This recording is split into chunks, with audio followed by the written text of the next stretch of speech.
Chapter 40, How can I bring myself to do it? The head of the elders stared at his young master with a blank face. The teenager had made way too many oaths for him to remember. Yu Minji sighed again and murmured, I swore on 2 musts, I must take everything that Jun Linyuan has and I must steal the hearts of all the women Jun Linyuan likes. The head of the elders was still confused. So, you're saying? Rubbing his chin, Yu Minji scanned Feng Wu up and down with his eyes and frowned again. It's about Jun Linyuan's taste. Gosh, look at that girl. How can I bring myself to do it? There was only one word for her looks, her figure, and her capabilities. Worthless. Sigh. Staring at Feng Wu, Yu Minji heaved a sigh and sounded like he was struggling with himself. If Jun Linyuan can do it, so can I. I'll just close my eyes. Yes. The head of the elders looked at Yu Minji sympathetically. Young master, how about? No. Yu Minji stared at the elder, his big, pretty eyes opening wide. You weren't there. You have no idea how humiliating it was. The head of the elders looked utterly baffled. Jun Linyuan stepped on my head. Twice. And he forgot my full name. He doesn't know what my full name is. Blue veins popped on Yu Minji's forehead. He regarded Jun Linyuan as his ultimate rival, but the guy couldn't even remember his name. Yu Minji drew in his breath, feeling humiliated. The head of the elders watched as his young master hopped around like a child. Sigh. I don't care. Jun Linyuan smacked the tree trunk in frustration. This time, Jun Linyuan is going to remember who I am. He has to. And? What do you think of me? Am I beautiful? Yu Minji smiled at the head of the elders. His mesmerizing amorous eyes could melt the toughest stone heart. There was something wickedly enchanting about him that tickled one's heart. The head of the elders sighed in resignation. Yes, you are. That filled Yu Minji with confidence right away. Brushing his long black hair off his shoulder, he said, so, all I need to do is to take that girl and make her fall in love with me. That way, Jun Linyuan will have to remember my name. The head of the elders sighed inwardly. In front of anyone else, their young master was this frightening figure, but when Jun Linyuan was involved, Yu Minji simply turned into a kid seeking attention.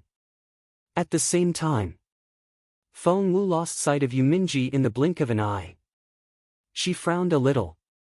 Had she seen something that wasn't there? No, it couldn't be.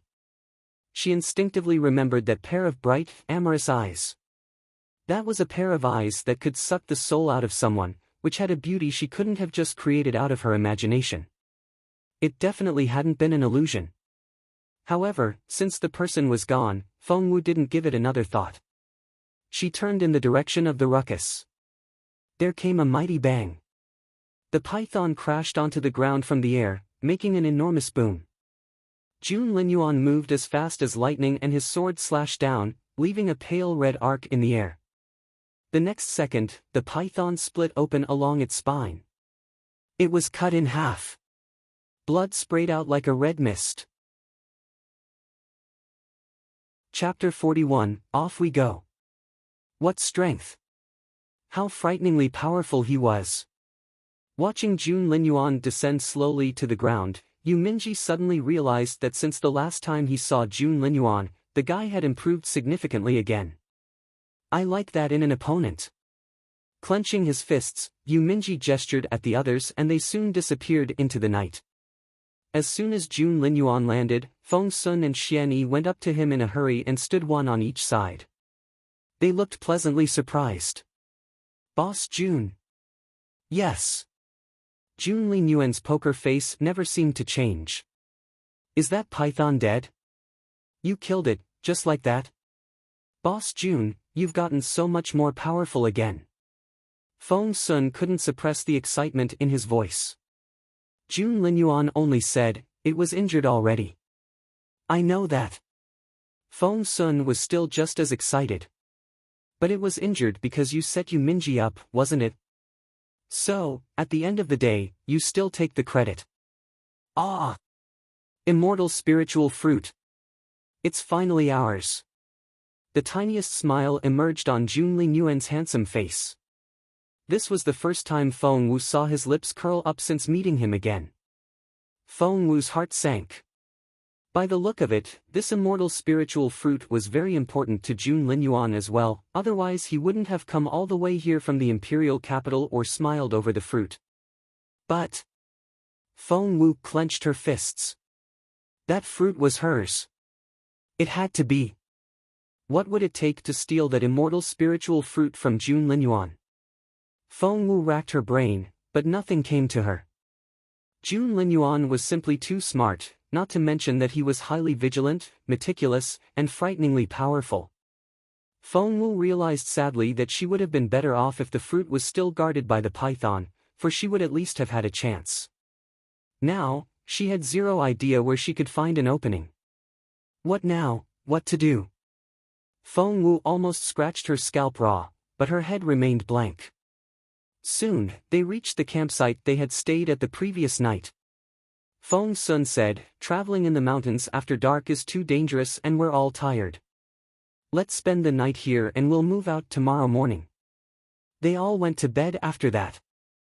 Feng Wu rolled around in bed, holding her blanket. The immortal spiritual fruit was in sight, but there was nothing she could do to get her hands on it. She felt utterly frustrated.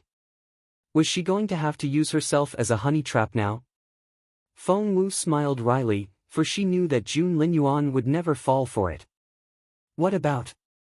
While Feng Wu was still tossing and turning, a figure approached her quickly and covered her mouth. Feng Wu's eyes opened wide when she saw a face covered by a mask. The man in black jabbed a finger into the acupoint that controlled her voice, then wrapped her in the blanket, threw her over his shoulder, and dashed off. You! Feng Wu wanted to cry out, but to her disappointment, she couldn't make a sound. She tried to struggle, but found resignedly that she couldn't move a muscle, for the man in black had attacked some other acupoints of hers, rendering her immobile. Right now, Feng Sun and the others were cultivating, which was why no one realized that she was missing.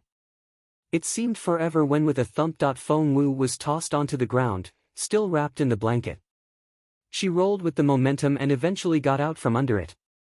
Before she could get up, she looked into a pair of amorous eyes. Those eyes! Feng Wu's heart skipped a beat. She remembered. Chapter 42, Dude. Are you an idiot? When she had fallen face down in the mud earlier on, didn't she hear someone snickering at her? That was the face and the pair of eyes she spotted. Minji crouched down in front of Feng Wu. Resting his chin on his right hand, he examined her up and down with an undisguised look of contempt in his eyes. Feng Wu hummed loudly. Oh, right, only then did Minji realize that Feng Wu was immobilized. He then poked Feng Wu twice in the chest with a long finger. Phew! Feng Wu could move freely right away. She threw a fit at the teenager with the amorous eyes. Who are you? Why did you bring me here? What do you want from me? Minji had steeled himself to accept this ugly girl as his woman. Still crouching and resting his chin on his hands, he stared at Feng Wu with his clear amorous eyes, which was a rather adorable picture. Feng Wu was suddenly at a loss over what to say. I'll give you a chance to guess who I am. Minji winked at Feng Wu in a flirtatious way. Feng Wu's mind raced. All of a sudden, her eyes lit up and she gave him a mysterious smile. Will you let me go if I guess right? Do you think that's possible? Minji poked Feng Wu's cheek. Take a guess now or I'll have to kill you. Feng Wu threw him a dirty look, ignoring his threat. Minji chuckled at the slight. He had just been ignored by an ordinary girl. That was a first. Aren't you afraid of death? Minji was intrigued by the girl. All else aside, the fact that she was able to maintain her composure after being kidnapped was reason enough for him to think of her in a different light. Her ordinary face looked slightly more pleasant now. Feng Wu said in resignation, "You're not going to kill me." "What makes you so sure about that?" Yu Minji asked curiously. Feng Wu rolled her eyes. "You snatched me in the middle of the night just to bring me out here to kill me? Why bother?" That made Yu Minji think even more highly of Feng Wu. Despite her ordinary appearance, one couldn't help but admire her courage. Sigh, if it wasn't for her plain-looking face, he might actually like her. Her temperament was quite his cup of tea. "I see you're a very smart girl, no wonder Jun Linyuan treats you differently." Yu Minji darted a glance at Feng Wu, half smiling. But the other girl was telling the truth back there. "Jun Linyuan will never marry you." Feng Wu was speechless. "It's true. Trust me." Everyone says that the royal family cancelled Jun Linyuan's betrothal to the Feng family, but that's not the case. Feng Wu is still your crown prince's future wife. Yu Minji tried to cast a bone between Feng Wu and Jun Linyuan. Feng Wu looked up at the sky and said in resignation, "You really don't need to remind me of that again." She had been informed once when Feng Sun had been talking to Jun Linyuan. Why did this guy have to repeat it? Feng Wu was so frustrated that she looked distraught. Seeing the look on Feng Wu's face, Yu Minji thought that she was heartbroken by the news, so he went on with his alienation attempt. "What do you see in Jun Linyuan anyway? He still has this ambiguous relationship with that Feng the fifth girl, and that's what Qingluan has had her eye on him for a very long time. Look at how ordinary you are. Even if he's nice to you now, he still won't marry you." Feng Wu was speechless. "Look at me. Look." Yu Minji raised Feng Wu's chin with both hands and blinked at her as his amorous eyes shone. "Look, aren't I handsome? Aren't I as good-looking as Jun Linyuan?" Feng Wu smacked her forehead. "Dude, are you an idiot or something?" Chapter 43, Get Me That Immortal Spiritual Fruit. Resting his chin on his hands, the teenager winked at her with his mesmerizing amorous eyes and wouldn't stop nagging. Feng Wu had no choice but to raise her eyelids and dart him a perfunctory glance. "Aren't I a beautiful man? More so than Jun Linyuan, right?" Yu Minji batted his eyelashes. Past experience had taught him that with a single wink, every girl would be swept off their feet by his charm. The girl here looked just like the most gullible type. Feng Wu didn't know what to say. Did guys nowadays no longer think beautiful a pejorative term to describe their looks? "What do you want?" Feng Wu asked grumpily. "Jun Linyuan will never acknowledge you in public, but I will. Jun Linyuan won't marry you, but I can do that." Clenching his fists, the teenager said decisively, "I'm the sacred son of the Dark Court. So, come to my side and you'll have more money than you can spend for the rest of your life." As Yu Minji bragged about the promising future he would offer Feng Wu's mind was elsewhere. Staring at Yu Minji with a blank look on her face, her mind had long wandered off to the other end of the universe. All she could think of was her immortal spiritual fruit, immortal spiritual fruit, immortal spiritual fruit. How was she supposed to take that immortal spiritual fruit from Jun Linyuan? Robbing it by sheer force was out of the question and she could only try to outwit him somehow. But Jun Linyuan was keeping such a close watch on the fruit. What ruse could she use? Feng Wu had given herself a headache while trying to figure out a solution. Seeing the dull look in Feng Wu's eyes, Yu Minji was elated. The girl was infatuated. Ha ha ha. He knew it. His good looks were unchallenged in this land, so it was only natural that the girl should fall head over heels for his charm. Ha ha ha. He had just won over Jun Linyuan's woman. Did that mean that he was more charismatic than Jun Linyuan? Ha ha ha. Yu Minji couldn't help but laugh out loud. Startled by his guffaw, Feng Wu came back to herself and stared at Yu Minji in confusion with her big bright eyes. Before she could ask anything, Yu Minji grabbed her wrist and said in excitement, "Hey you, leave Jun Linyuan and come with me. I promise you that the Dark Court will treat you nicely." Leave Jun Linyuan? Feng Wu was baffled. Since when had she agreed to betray Jun Linyuan? Before she could explain herself, Yu Minji went on, his voice filled with excitement. So, I'm now giving you the task of that immortal spiritual fruit. Steal it from Jun Linyuan and bring it to me, and I'll officially recognize you as my woman. What? Feng Wu completely ignored the second half of what Yu Minji said while the first half rumbled in her head like a sudden clap of thunder. Help Yu Minji steal that immortal spiritual fruit from Jun Linyuan? It all happened in a split second. An idea occurred to Feng Wu, which seemed to inject her numb mind with a tonic. Instantly, her mind turned again and she felt inspired. She was exhilarated. She turned her bright and clear eyes on Yu Minji and stared at him unblinkingly. Yu Minji's heart skipped a beat. Although, he soon convinced himself that the girl was so excited because he had promised to take her as his woman. Sigh, there was no reason for him to be surprised. No ordinary girl could resist the offer of becoming Yu Minji's concubine. Immortal spiritual fruit. Feng Wu tried her best to keep her voice calm. She even had a look of disbelief in her eyes as she turned her gaze on Yu Minji. So, are you asking for my help to get you that immortal spiritual fruit? Chapter 44, 10,000 Ants. What?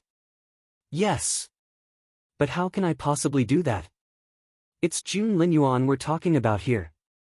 The Jun Linyuan. Feng Wu said grumpily. Yu Minji pursed his lips. Have you forgotten about me?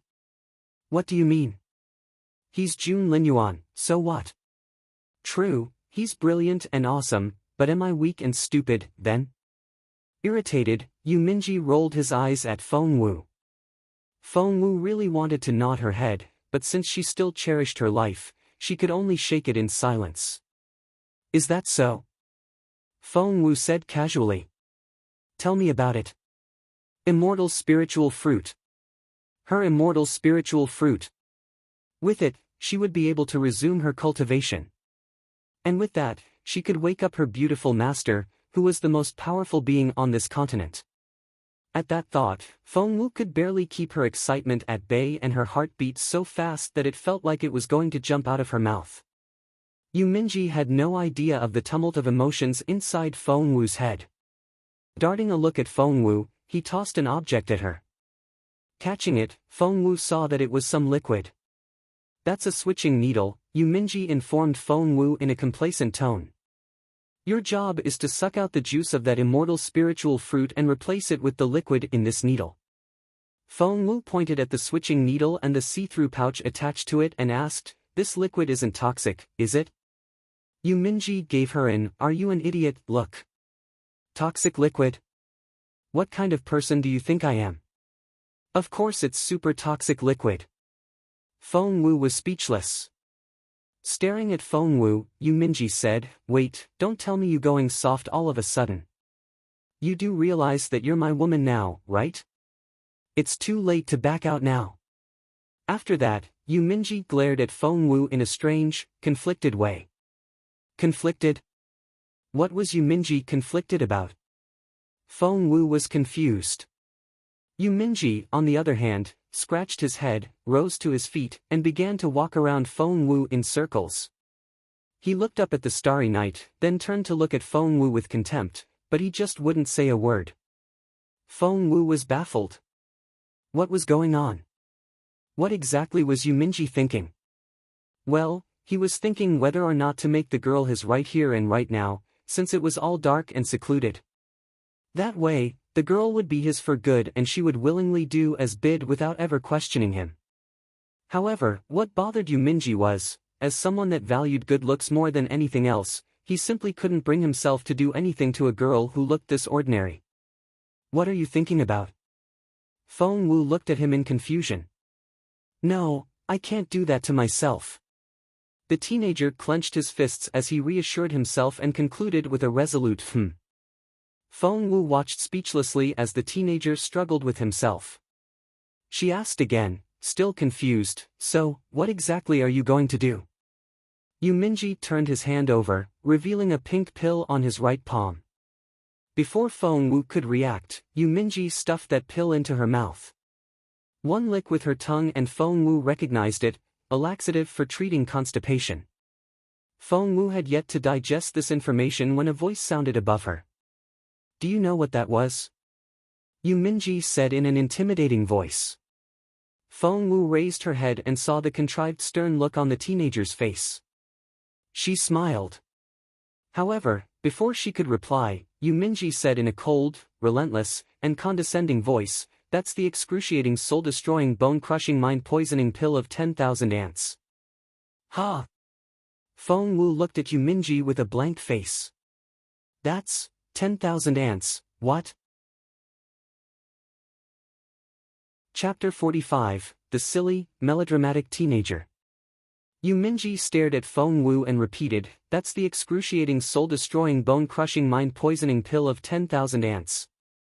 Feng Wu was utterly dumbfounded. This Yu Minji was an imbecile. Come on, she was a medicine refiner. Although she had never been officially tested, she was sure that she was one of the best in the whole of the Junmu Empire.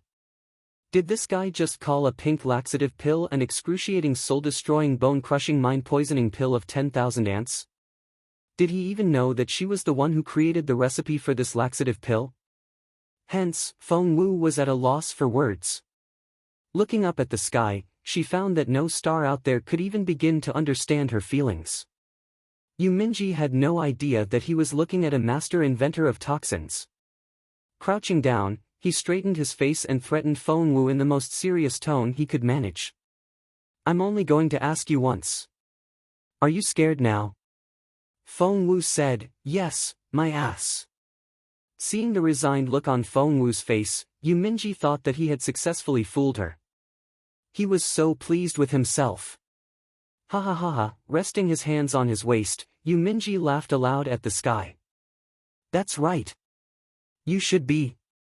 So, don't even think about betraying me, or you'll die a miserable death from the excruciating pain of being bitten by 10,000 ants."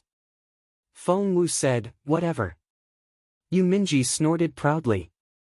"Go back to the campsite, draw out the juice of the fruit, and fill it with this toxic liquid. Do that, or, humph." Feng Wu gritted her teeth and feigned a troubled look. "But Jun Linyuan keeps the fruit by his side the whole time. How am I going to get close enough?" Yu Minji glared at Feng Wu, as if he was looking at an idiot. He then jabbed her smooth forehead with a finger. "Do you think I'll just sit by and watch?" Feng Wu stumbled back a little. But are you sure you can handle Jun Linyuan? He's pretty tough." Those provocative words worked wonders, something which Feng Wu already knew. As expected, Yu Minji jumped as soon as he heard that. Pointing at Feng Wu, he said, "Jun Linyuan is tough? Him? Humph. I'll show you that I'm the tougher one. Just wait and see." Feng Wu asked innocently, her eyes clear and bright, "Are you sure?" "Of course." Yu Minji snorted.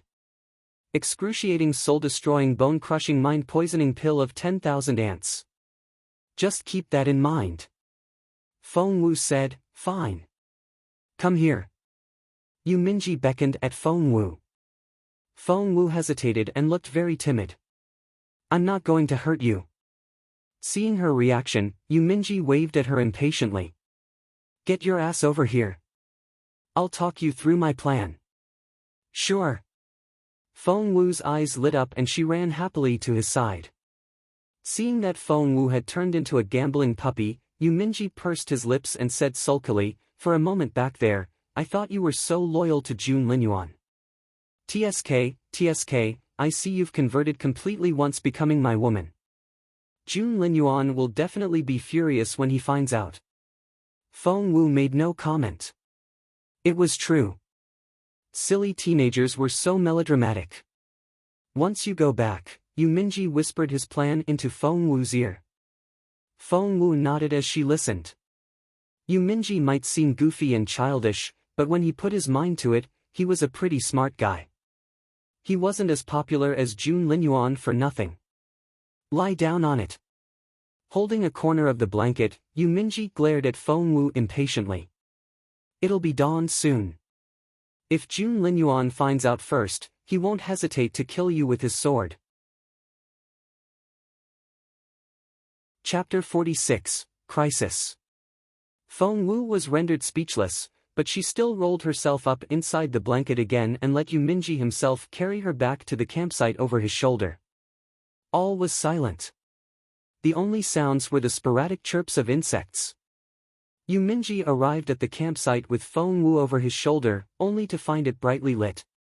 Jun Linyuan, Feng Sun, and the rest of the team had gathered round, and by the looks on their faces, Feng Sun was arguing with the rest of them.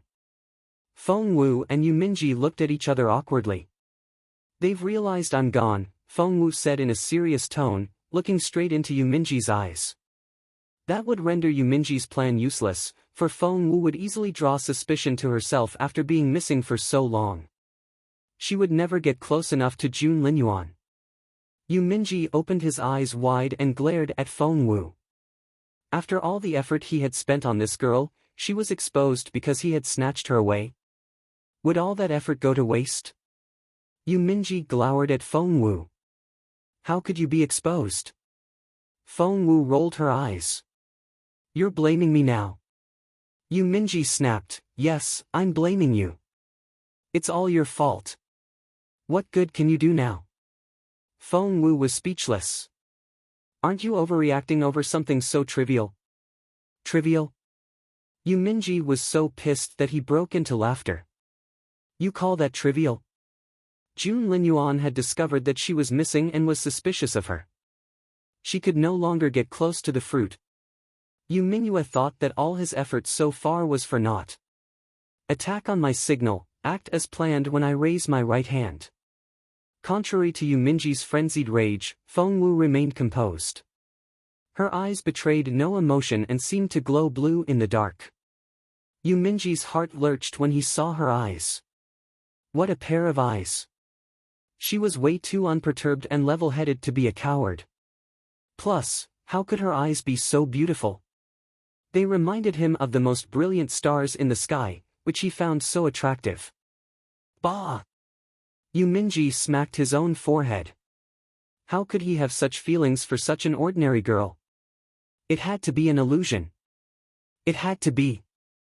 The girl he was going to fall in love with had to at least be as good-looking as himself.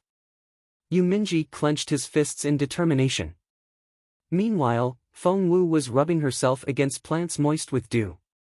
Only after her hair and clothes were slightly wet did she walk away quickly, still wrapped in her blanket.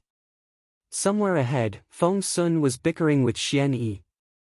Xian Yi smirked. "Are you still going to vouch for that girl you picked up from the side of the road? Would she go missing if she wasn't up to something?" Feng Sun snapped, "Fine, if you're convinced that she's up to no good, tell me what it is." "She has to have a motive, right? That immortal spiritual fruit, of course." Fairy Miao was shaking with excitement now that she could finally charge Feng Wu with something. Obviously she's here for the fruit. But Boss Jun has that fruit with him now, not her. Why would she run away? Feng Sun smirked. That rendered Fairy Miao speechless. She's probably. Shouldn't you be in bed? Why are you shouting at each other? A calm voice rang out behind them. Everyone turned around instantly. Xiaowu. Feng Sun rushed to Feng Wu's side first. He took her hand and asked in an excited voice, "Where did you go in the middle of the night? We've been looking everywhere for you. I thought something happened to you." Seeing Feng Wu return, Fairy Miao burned with rage. She must have gone to tip someone off. Chapter 47, Is he going to kill her? You had to hand it to Fairy Miao. She was right on point every time. Too bad no one would listen to her. Feng Sun glared at Fairy Miao. Shut up. Fairy Miao snorted and turned her angry gaze on Feng Wu. Speak. Where were you? Why couldn't we find you anywhere? Did you go off to send secret messages to someone? Feng Wu looked at Fairy Miao with a bemused expression and blinked her limpid eyes. I left the campsite for a while. That's all. Don't even try to tell us that you went to relieve yourself.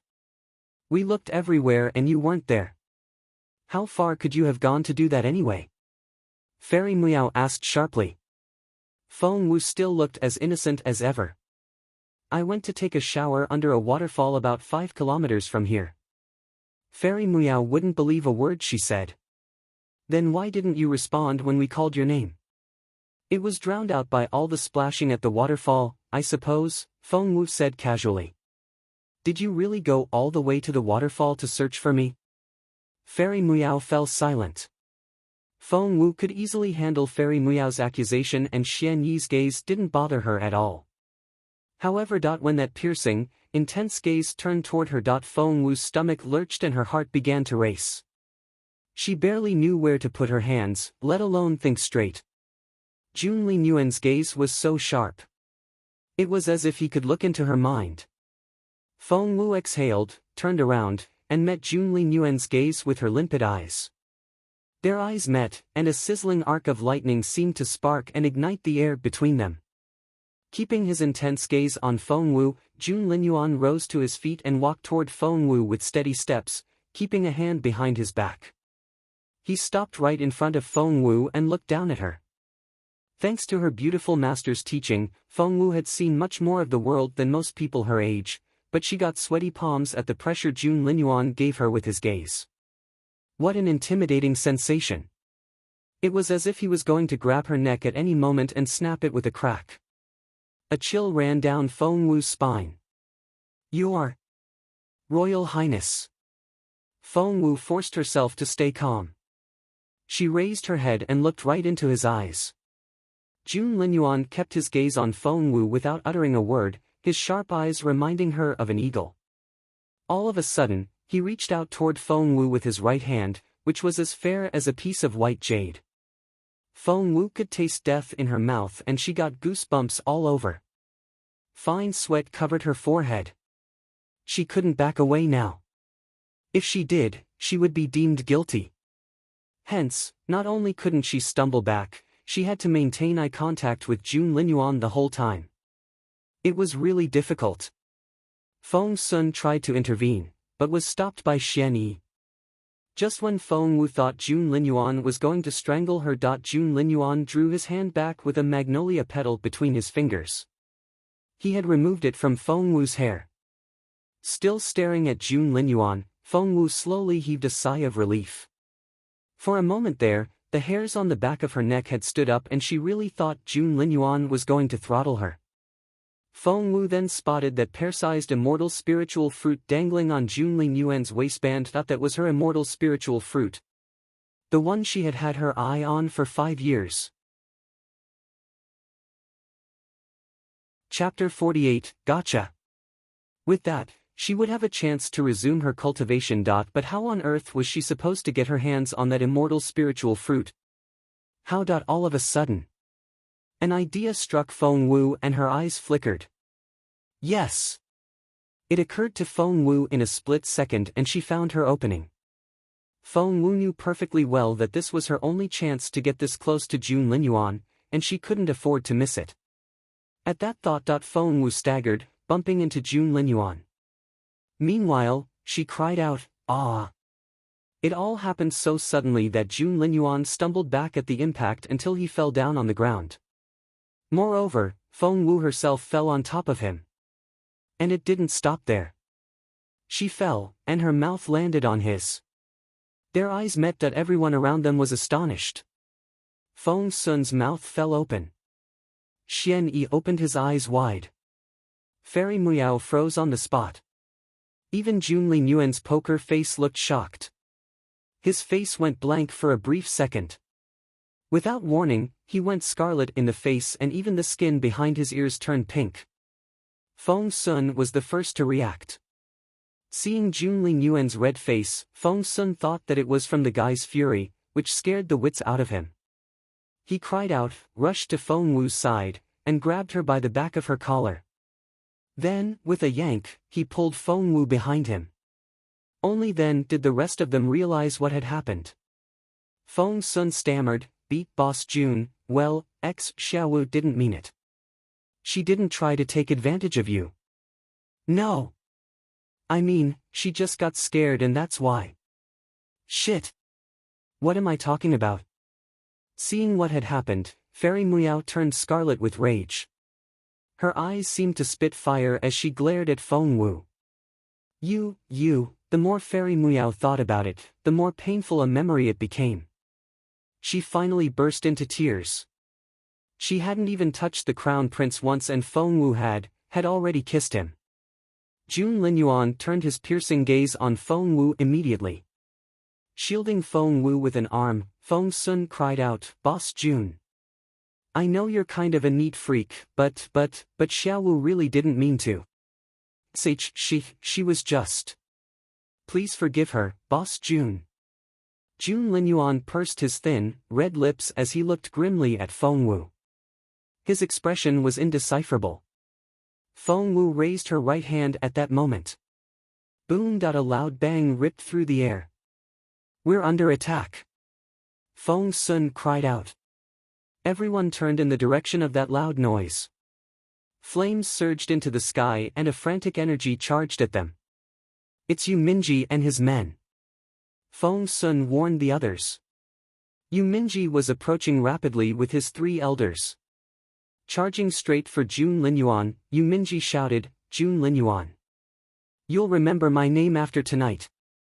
He had already engaged Jun Linyuan in combat before he finished that sentence. Seeing that a major fight had broken out, Feng Wu tried to get herself away from the battlefield. However, Feng Sun wouldn't let go of her hand. "Stay right behind me. Keep your distance from those people." Feng Wu was crying inwardly. Just then when she deliberately fell on Jun Linyuan, she had drawn out the juice of that immortal spiritual fruit when Jun Linyuan wasn't watching and replaced it with the liquid. Now. Chapter 49, Did you just call me young master you? The juice of the fruit was in Feng Wu's possession and all she had to do was get the hell out of here. However, Feng Sun was gripping her wrist hard to try and keep her safe, so tight that blue veins popped up on the back of his hand.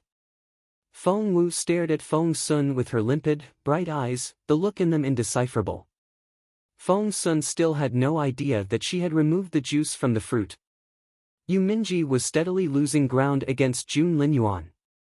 Out of the corner of his eye, he spotted Feng Wu, whose wrist was in Feng Sun's grip. Yu Minji's face turned livid immediately. The ugly girl was his woman. How dare Feng Sun hold her hand? How dare he? Yu Minji called out a command to the head of the elders, who had rushed to his aid, "Go over there." Seeing that his young master was losing out to Jun Linyuan, the head of the elders shook his head in resignation, but still turned around and charged at Feng Sun. It became quite the challenge for Feng Sun to protect Feng Wu once the head of the elders began his assault. "Run!" Feng Sun cried at Feng Wu. Feng Wu gave Feng Sun one last look, not quite knowing how to describe her feelings at that moment. Of all the people in the team, Feng Sun was the one she felt the most guilty about lying to. "I promise I'll make it up to you after I get my strength back, brother Feng Sun." Feng Wu clenched her fists. The next second, she dashed away as fast as she could. No one noticed her disappearance, or even if they did, they probably couldn't care less. Feng Wu kept on running. All she could think of was getting to the foot of the mountain. Now! Once the juice left the fruit, its spiritual essence would start to dissipate rapidly. She was afraid that she would lose all of it before even leaving the mountain. An idea then struck Feng Wu, and she quickly transferred the juice into a bottle, then filled the pouch of the switching needle with another viscous liquid, which was star aloe vera juice. From appearance alone, star aloe vera juice was no different from immortal spiritual fruit juice, as both were thick, transparent, and limpid. Only after that did Feng Wu let out a breath of relief. Looking at the thumb-sized white porcelain bottle in her hand, Feng Wu smiled wholeheartedly for the first time since she got here. Her entire face seemed to light up as she beamed. Finally, she had gotten hold of her immortal spiritual fruit. After taking it back home and refining that 9 transformation spirit restoration pill, she would be able to resume her cultivation. The good-for-nothing 5th daughter of the Feng family was going to reverse her situation for good. Just then, a cold voice interrupted her reverie. "Ugly girl, I see that you're a fast runner," a grumpy voice said behind Feng Wu. Feng Wu's heart sank. "You Minji." She was never going to outrun Yu Minji, and it was that realization which stopped Feng Wu from trying anything else. Turning around, she greeted Yu Minji with an obsequious smile. "Young Master Yu." "Young Master Yu." Yu Minji's wickedly mesmerizing, amorous eyes narrowed and he smirked maliciously. "Did you just call me Young Master Yu?" Young Master." Feng Wu was lifted off the ground and she struggled violently. "Humph." Yu Minji's eyes spat flames of rage as he stared at her. She could almost feel his wrath burning her skin. The longer Yu Minji stared at Feng Wu's tender, pink lips, the angrier he got. All of a sudden, he raised a hand and flipped his sleeve at Feng Wu. Was he going to hit her now? Feng Wu's stomach lurched. However, before she knew it, Yu Minji was wiping her lips with his flamboyant pink sleeve. He rubbed so hard that it was obvious he was upset. Feng Wu glowered. What are you doing?" Chapter 50, Feng Xiaowu. "Stop right there." Yu Minji puffed out his cheeks. "You heartless, fickle woman. Do you even know what shame is? How dare you kiss Jun Linyuan? Have you forgotten that you're my woman now?" Feng Wu finally knew what all the fuss was about. But why was he so angry? "My hands were tied, okay? I only did it to get the juice of the fruit," Feng Wu retorted confidently. Plus, since when was she Yu Minji's woman? He was making things up. Yu Minji smirked. "There were 100 ways to do that. Was that your only choice?" Feng Wu stared back at him. "But that was the most straightforward and effective one. Look, I got the juice, didn't I?" Yu Minji's face was livid as he pointed at Feng Wu's forehead. "Just admit it. You wanted to kiss Jun Linyuan and you still like him. You just can't get over him. Is that it?" Feng Wu looked the exasperated Yu Minji up and down, then said out of the blue, "Yu Minji, you're not actually falling in love with me, are you?" Yu Minji's cheeks flushed at those words and he panted with rage. "Me? Like a woman with loose morals like you? Don't flatter yourself." "Great. Glad to hear that." Patting her chest, Feng Wu was relieved. Yu Minji, on the other hand, was so furious that blue veins popped on his forehead and his chest heaved. However, Feng Wu said lightheartedly, "Since you don't like me and I feel the same about you, we'll go our separate ways from here, and hopefully we won't see each other again." After that, Feng Wu dashed out at top speed. Yu Minji didn't see that coming. His face nearly turned green as he bellowed, "How dare you! Get back here!" He was going to chase her when he realized in utter frustration that his shoes were stuck to the ground by some super glue. What was worse, the glue had seeped through the soles of his boots.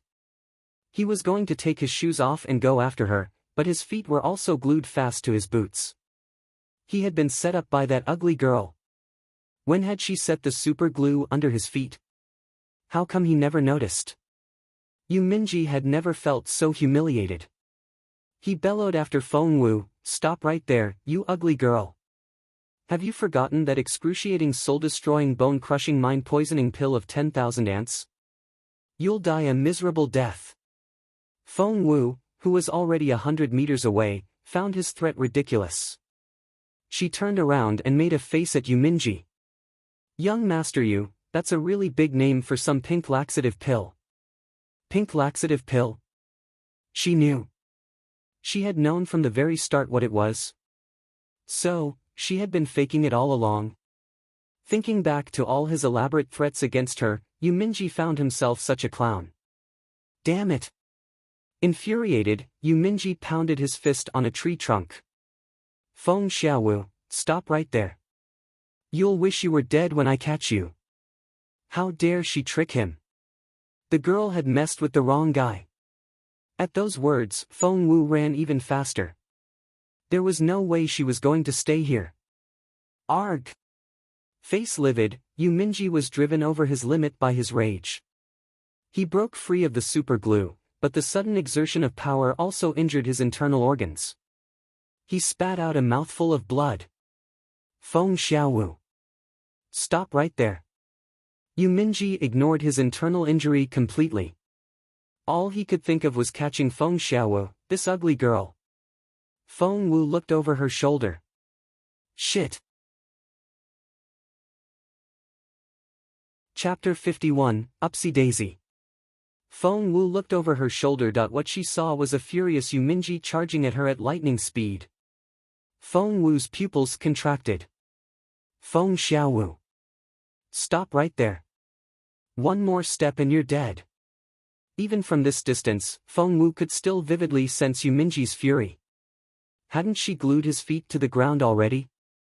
Shifting her gaze downward, Feng Wu saw Yu Minji's bare, bloody feet. She was astonished. Shit. How much did Yu Minji hate her? He would rather sustain an internal injury than cut her loose. Stop. She wasn't ready to die yet, thank you.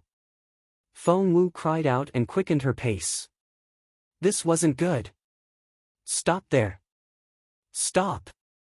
Despite his internal injury, Yu Minji was still a talented cultivator. Without any spiritual essence, Feng Wu was never going to be his match. Feng Wu could hear the sound of the surging tide in the big river a short distance away. She ran as fast as she could. She ground her teeth. Quickly. She was dead if he caught her. 1,000 meters, 500 meters, 100 meters, 50 meters. 10 meters. The river, aka her escape route, was getting closer, but so were Yu Minji's footsteps and snarls behind her.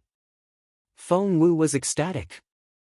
As soon as she jumped into the rolling waves of that river, she would be safe.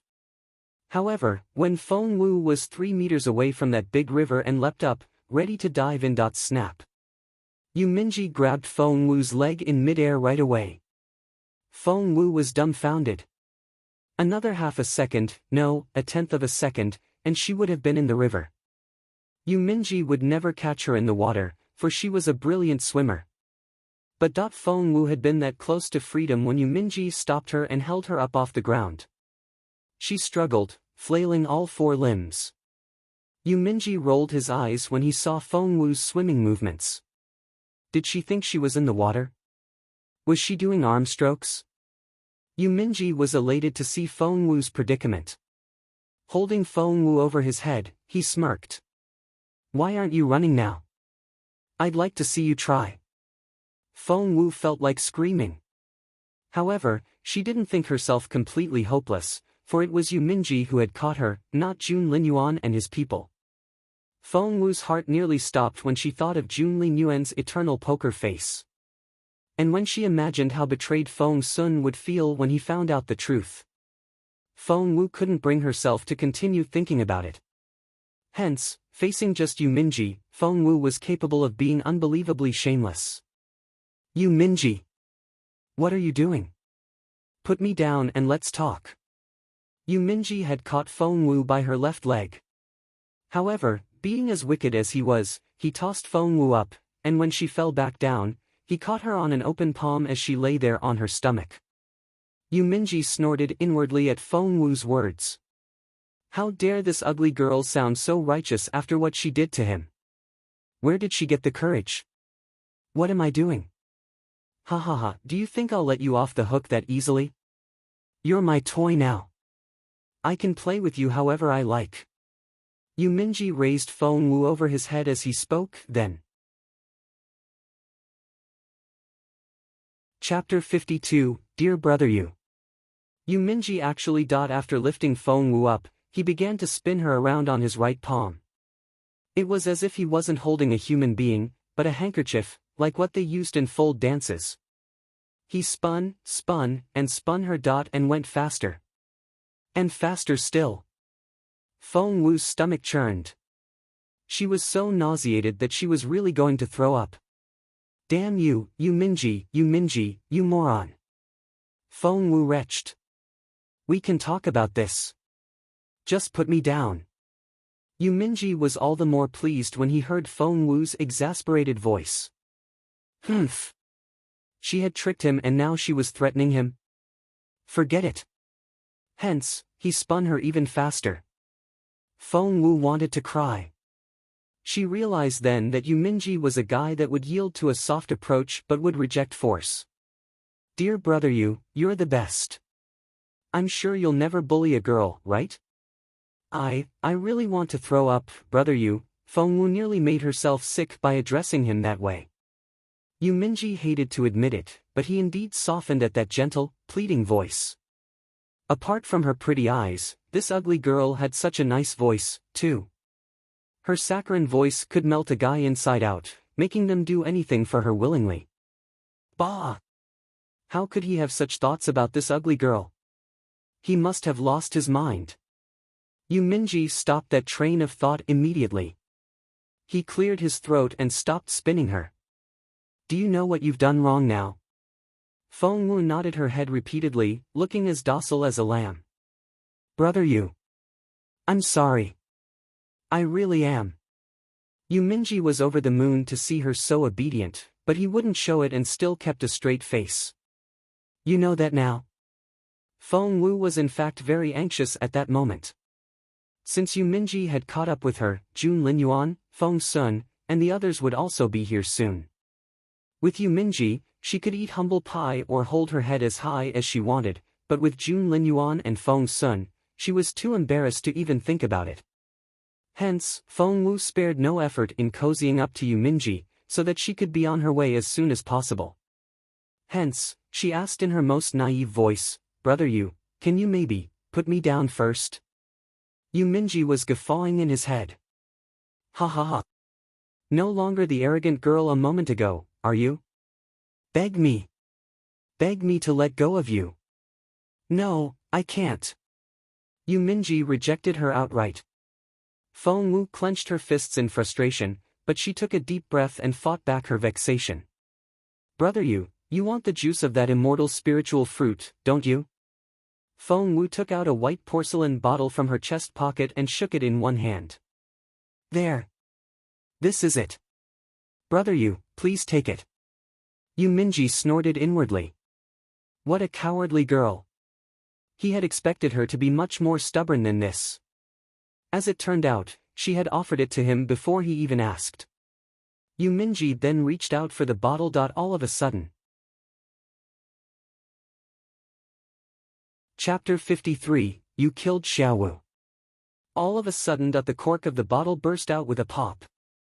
At the same time a puff of white powder scattered in Yu Minji's face. Cough, cough. Unable to dodge in time, Yu Minji's face was covered in that powder. He hadn't let his guard down, but Feng Wu had such an advantageous position and he simply had no chance. Before Yu Minji could react, Feng Wu kicked him in the face. Poor young Master Yu. Feng Wu nearly broke his pretty nose on that gorgeous face of his. Yu Minji was instantly dazed.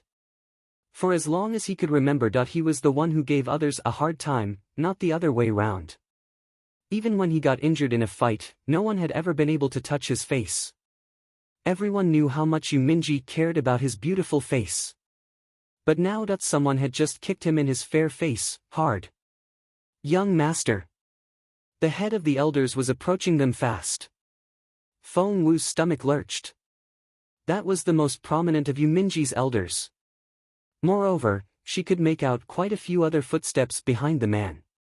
Jun Linyuan and Feng Sun had to be coming this way as well. Feng Wu was vexed. While Yu Minji had yet to recover from the initial shock, Feng Wu shifted her body and slithered off Yu Minji's palm like a sleek fish, dashing toward the wide river. Splash! Only then did Yu Minji realize what had happened. Cough, cough. He wiped his face as he coughed. However, the powder Feng Wu used was so potent that both of his eyes were swollen red. Yu Minji couldn't see clearly, but he heard the sound of her jumping in. Without another thought, Yu Minji jumped in after her. Seeing that, the head of the elders was so anxious that he grabbed Yu Minji right away. However, Yu Minji threw the elder's hand off. Back off. I'm getting that ugly girl back. Yu Minji burst into a fury. That ugly girl looked so timid just a moment ago and had called him, dear brother you, but look what she did. What a wicked woman. He had never been tricked like this before.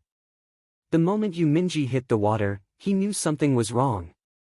This unknown toxic powder the ugly girl threw over his face burnt like hell when it made contact with water. His swollen eyes worsened and he couldn't open them at all. Together with his bleeding feet and that internal injury, Yu Minji screamed in anger. Ignoring the pain, he charged at Feng Wu like a shooting arrow. Feng Wu was startled when she saw Yu Minji coming at her. She raised her hand and threw a white porcelain bottle at Yu Minji's head. That's the immortal spiritual fruit juice you wanted. Take it. The bottle was aimed at Yu Minji's forehead. After what happened to him a moment ago, Yu Minji dodged involuntarily. Feng Wu took that opportunity to dive into the river. She was nowhere to be seen after that. Just then, Jun Linyuan and the others arrived in a hurry. Yu Minji. Seeing Feng Wu sink into the river and Yu Minji going after her, Feng Sun was so furious that his eyes turned red. He bellowed, Yu Minji. You killed Xiaowu. I'm going to kill you. Chapter 54, Could he tell the truth? Yu Minji was going to scoop Feng Wu up after she dove in. But Feng Sun was on a rampage. He ran into the river and charged at Yu Minji, splashing water all over the latter's face as he did so. Yu Minji's vision was already blurred from the swelling and the water only made his eyes worse. He had a chance to grab Feng Wu, but lost it completely at Feng Sun's interruption. Yu Minji was furious. But that wasn't the worst of all. Feng Sun grabbed him by the neck and said through his gritted teeth, Yu Minji, you bastard. What did Xiaowu ever do to you? You killed her. I'm going to kill you. Without another word, Feng Sun raised his fist and punched Yu Minji in the nose. Thump. Poor Yu Minji. How much had he suffered because of Feng Wu? His feet were bleeding, his eyes hurt, and he had sustained an internal injury, so much so that he couldn't dodge the incoming fist, and it landed right on the bridge of his prominent nose. As for the head of the elders, he wanted to help his young master, but was stopped by Jun Linyuan. Yu Minji cursed loudly in his head. He could live with the fact that he had been tricked by that ugly girl, but that bastard Feng Sun had accused him of killing her. The girl escaped of her own free will, okay? But, could Yu Minji reveal the truth? No. Because he would rather die than have another soul know how hopelessly he had been fooled. His male pride was at risk. Hence, Yu Minji returned Feng Sun's blow. How dare you hit me? You killed Xiaowu. Die. Thump. Thump. Thump. Feng Sun wasn't Yu Minji's match, but the latter was greatly weakened after Feng Wu's successive traps, and the two guys ended up fighting to a draw. In the end, Jun Linyuan's angry rebuke stopped them. Enough. Everyone stopped what they were doing instantly and backed away to their own teams. It was now Jun Linyuan's team versus Yu Minji's. Once Feng Sun got Yu Minji off his back, he ran into the river immediately, but Feng Wu was long gone, leaving no trace behind at all. Tears welled up in Feng Sun's eyes. Yu Minji's eyes were much better now and he snorted at the look on Feng Sun's face. At that moment, Jun Linyuan knitted his nice thick eyebrows, the look in his eyes brooding. Yu Minji gave him a half-smile. Your Royal Highness, did you only now realize there's something wrong with your immortal spiritual fruit? TSK, TSK, TSK. You're slipping. Jun Linyuan narrowed his eyes. Since the fruit was kept in a white jade box, Jun Linyuan indeed hadn't found anything wrong with it until just then, when Feng Wu disappeared in the river. Something struck him as odd and he examined the fruit. He then found out what wasn't right. Seeing Jun Linyuan's livid face, Feng Sun asked, Boss Jun, what's wrong? Wasn't the fruit with you the whole time? What could possibly happen? That's a very good question, ha ha ha. After all the grievances he had suffered at Feng Wu's hands, Yu Minji was greatly satisfied at Feng Sun's words. Resting his hands on his waist, He darted a gloating look at Jun Linyuan. Aren't you supposed to be the omnipotent crown prince? How could anything happen to that fruit when it's under your guard? Ha ha ha. Jun Linyuan's face turned grimmer. Boss Jun. Feng Sun was surprised. Chapter 55, It Was Supposed to Be. The look in Jun Linyuan's eyes was so gloomy and penetrating that everyone shuddered. Yu Minji was still guffawing. How about that? I'm telling the truth, aren't I? Something happened to that immortal spiritual fruit, right? Ha ha ha. Feng Sun was going to argue with Yu Minji when Jun Linyuan regained his poise. Staring at the fruit, which resembled white jade, in his hand, he frowned a little and said, "This immortal spiritual fruit isn't what it should be." What? Feng Sun was so shocked that he nearly jumped up. How can that be? The fruit. Did we get a fake one when we picked it up on the cliff? Everyone turned their gazes to Jun Linyuan. However, Jun Linyuan shook his head, the look in his eyes cold. No. Feng Sun said anxiously, but the fruit has been with you ever since we picked it up from the top of the cliff. Could someone have switched it out on your watch? That's impossible. The look in Jun Linyuan's eyes reminded one of a cold sharp blade sliding out of its sheath. He said calmly, "It wasn't switched." It wasn't? What happened, then? Feng Sun was confused. Jun Linyuan gave Feng Sun a mysterious smile, then tossed the fruit at the ladder. Feng Sun caught it with both hands. After examining it closely, he couldn't find anything out of place.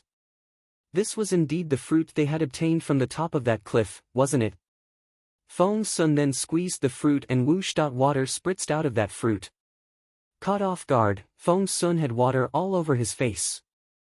Ha ha ha, seeing what happened to Feng Sun, Yu Minji guffawed with his hands on his waist. He then pointed at Feng Sun, laughing so hard that he almost ran out of breath. Ha ha ha, you're dead, there's no hope for you, you've been poisoned, ha ha ha. Poisoned? Feng Sun tossed the fruit on the ground and jumped away immediately.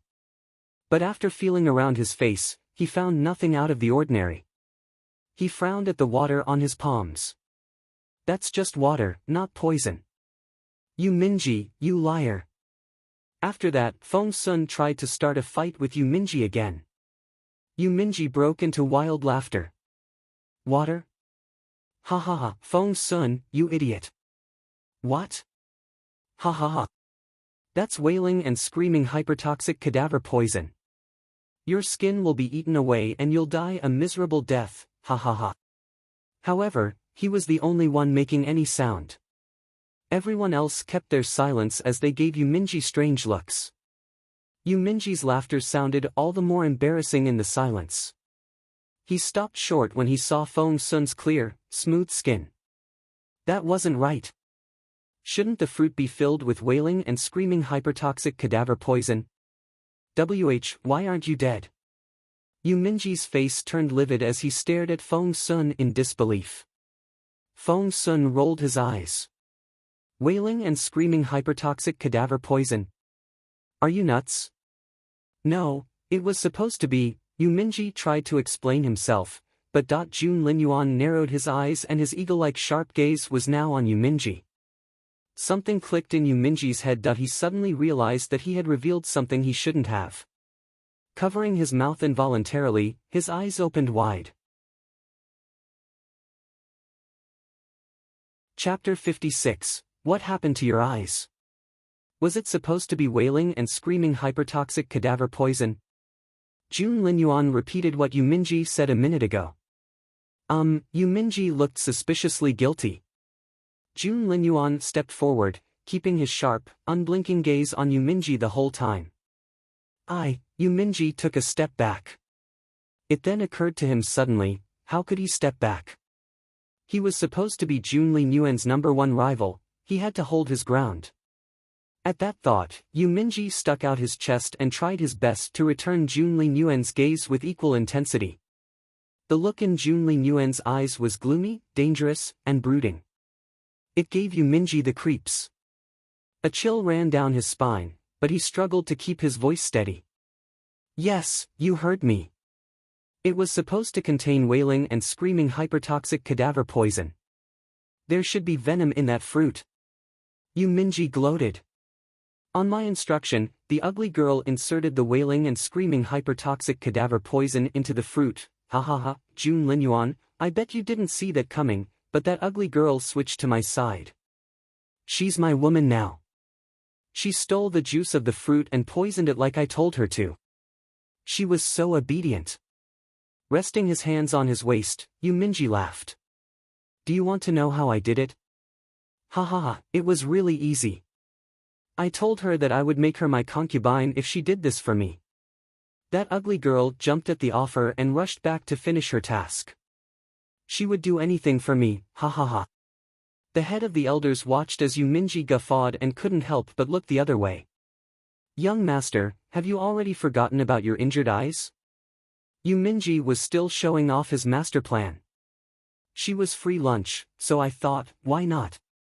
I accepted her service, then instructed her to steal the juice of the fruit and replace it with wailing and screaming hypertoxic cadaver poison. Ha ha ha. Feng Sun, your life depends on me now. Feng Sun frowned at those words. He charged out again and grabbed Yu Minji by the collar. Who's that ugly girl you're talking about? Feng Sun, you idiot. Stop fooling yourself already. Who's the ugly girl? That Xiaowu you've been crying for this whole time, of course. Yu Minji smiled at Feng Sun, very pleased with himself. Can you see that now? Feng Xiaowu is on my side. She's my woman.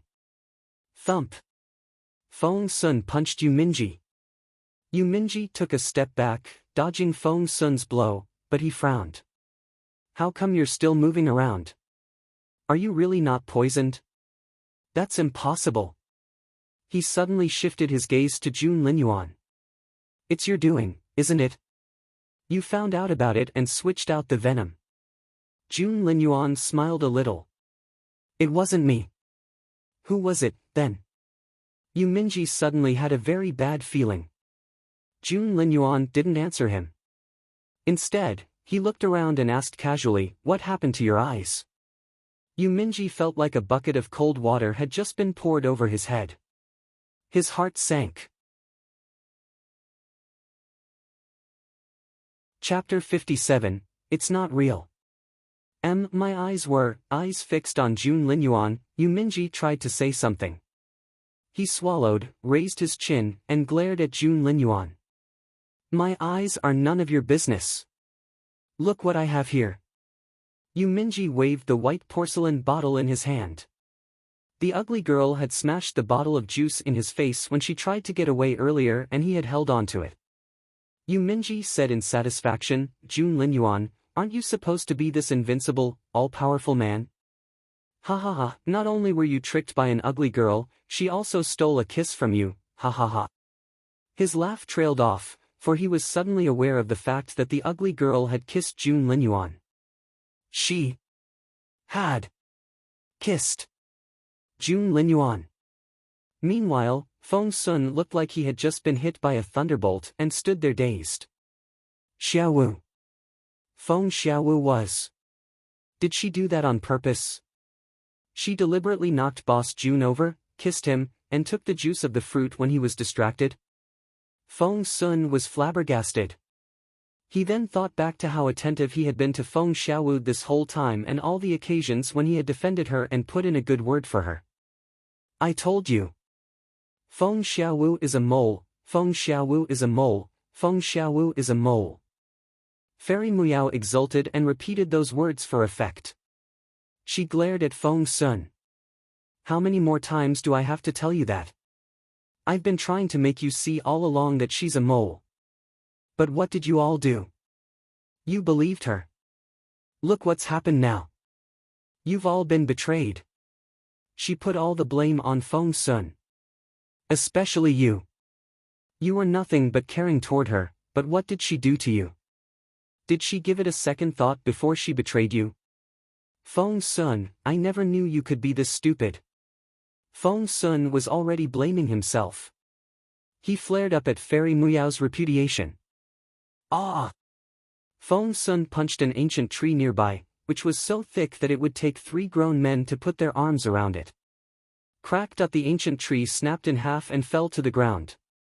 Seeing how exasperated Feng Sun was, Yu Minji was all the more delighted. Ha ha ha.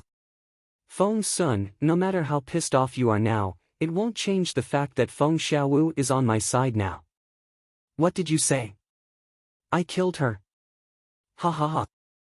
How can you be so stupid? Feng Sun stared at Yu Minji with bloodshot eyes.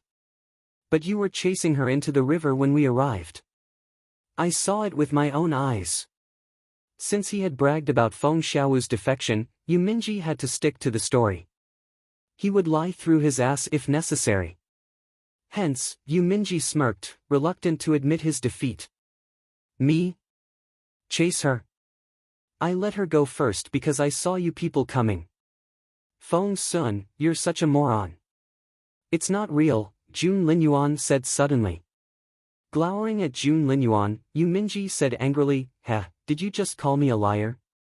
Jun Linyuan, I've told you nothing but the truth. Feng Xiaowu was helping me. Jun Linyuan cut him off. Pointing at the white porcelain bottle in Yu Minji's hand, he said unhurriedly, it's not the real thing. Chapter 58, Stop Laughing. It's not real? Ha ha ha. Did you just say that this juice is fake? Feng Xiaowu was working for me. Do you think she would give me a fake bottle? Ha ha ha. You people are pathetic. Yu Minji yanked the cork out. If you all think that I have a fake one, I'll just open it. Pop. A puff of white powder spewed out as soon as the cork was removed. It spilled all over the ground. Jun Linyuan and the others reacted in time and stepped back right away. However, Fairy Muyao was also with them. Poor Fairy. She had clenched her fists in exultation at what had been revealed about Feng Wu. She was too excited to even speak, for she was completely absorbed in her thoughts, trying to frame Feng Wu for more things. She was still thinking when poof. The white powder caught her right in the face. Cough, cough. Fairy Muyao had been taking a breath when the powder hit her, and her eyes, nose, and mouth, her entire head was enveloped in that white powder. Everyone was dumbfounded as Fairy Muyao was painted white by the powder. Yu Minji was equally shocked. He looked at the white porcelain bottle in a daze, then turned his blank gaze on Fairy Muyao. It was that same white powder again. Again. Yu Minji burst into a fury. As if being tricked by that ugly girl wasn't enough, he had fallen for the same ruse again. He could be called unlucky the first time, he only had his stupidity to blame for the second one. Yu Minji's face flushed, then turned livid. It looked as if a storm was going to pour over his head. Fairy Muyao's face was soon red and swollen, which looked exactly the same as Yu Minji's symptoms, so much so that Feng Sun blurted out, Yu Minji, your eyes were injured by the same white powder, weren't they? Yu Minji didn't know what to say. Feng Sun's brain raced. He smacked his thigh and cried out, that's right. Didn't you say that the bottle contained the juice of immortal spiritual fruit? You weren't tricked by the ugly girl, were you? Yu Minji gritted his teeth and shot death rays at Feng Sun with his eyes. The murderous look on Yu Minji's face confirmed Feng Sun's speculation. He burst into laughter right away. And, after Feng Xiaowu tricked you the first time, you fell for it again. Ha ha ha ha ha ha. That's just hilarious. You're so hilarious. Ha ha ha ha ha. Yu Minji wanted to punch the guy in the face. Xian Yi, who had kept his poker face this whole time, suddenly spoke in a serious tone. Didn't you tell us that Feng Xiaowu is your woman? Feng Sun was laughing so hard that tears ran down his cheeks. Holding his stomach, he cracked up. You're killing me with that joke, oh my god. How can you be this funny? That's got to be the joke of the year, ha ha ha. Feng Sun had been in a terrible mood when he found out that Feng Xiaowu had been lying to him, but when he saw what Yu Minji had gone through, he felt much better now. Feng Sun. Shut the fuck up. Yu Minji's eyes were bloodshot as he stared at Feng Sun. Holding his stomach with one hand, which hurt from all his laughter, Feng Sun wiped the tears away with the other. Gosh, Yu Minji, how vain can you get? You were tricked by the girl, but you lied to us and told us that you let her go first? The rest of Feng Sun's team was also laughing now.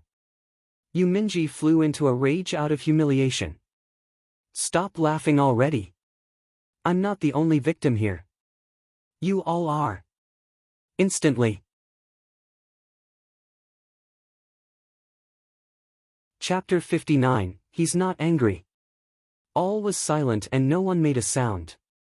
What Yu Minji said was true. Everyone here was a victim, for they had all been running around for nothing.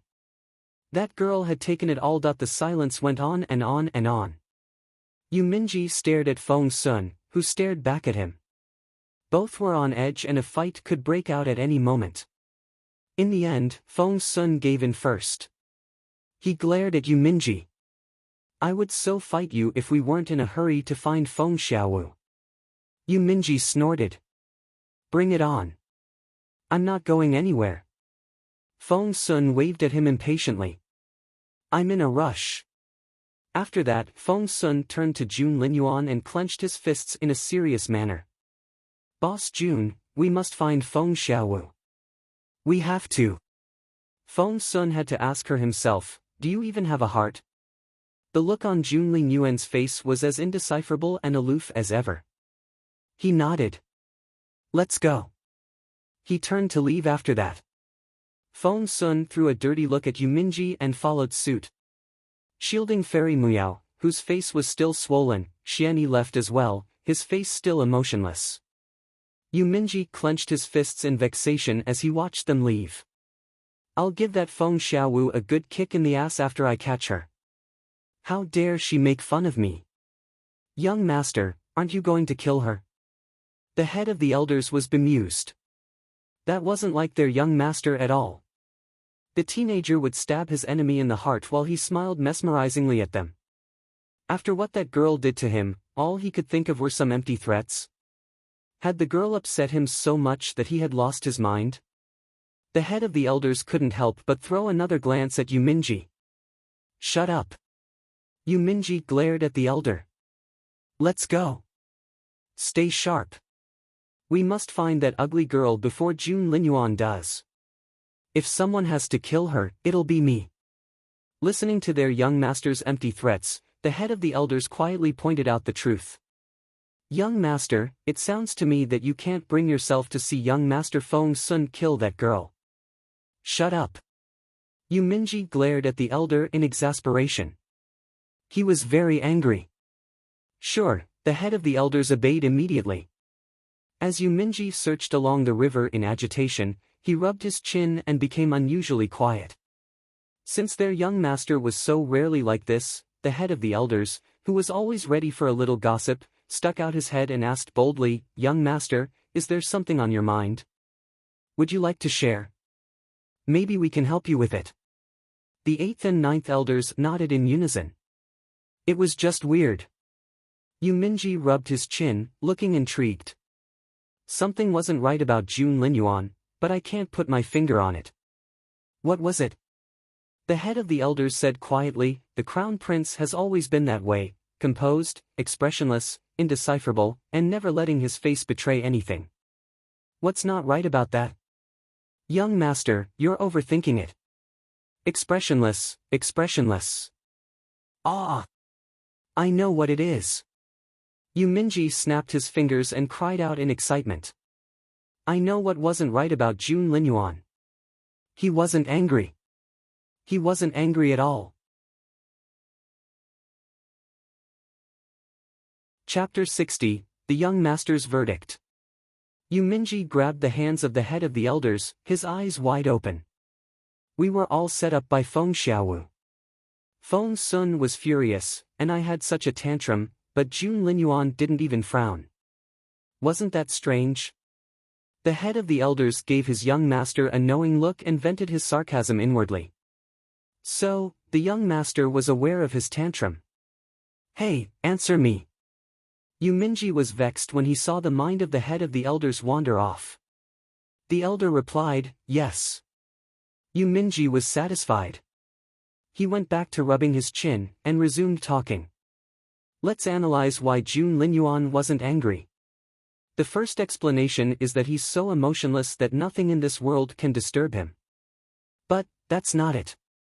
The three elders turned to look at their young master in unison, then exchanged awkward looks.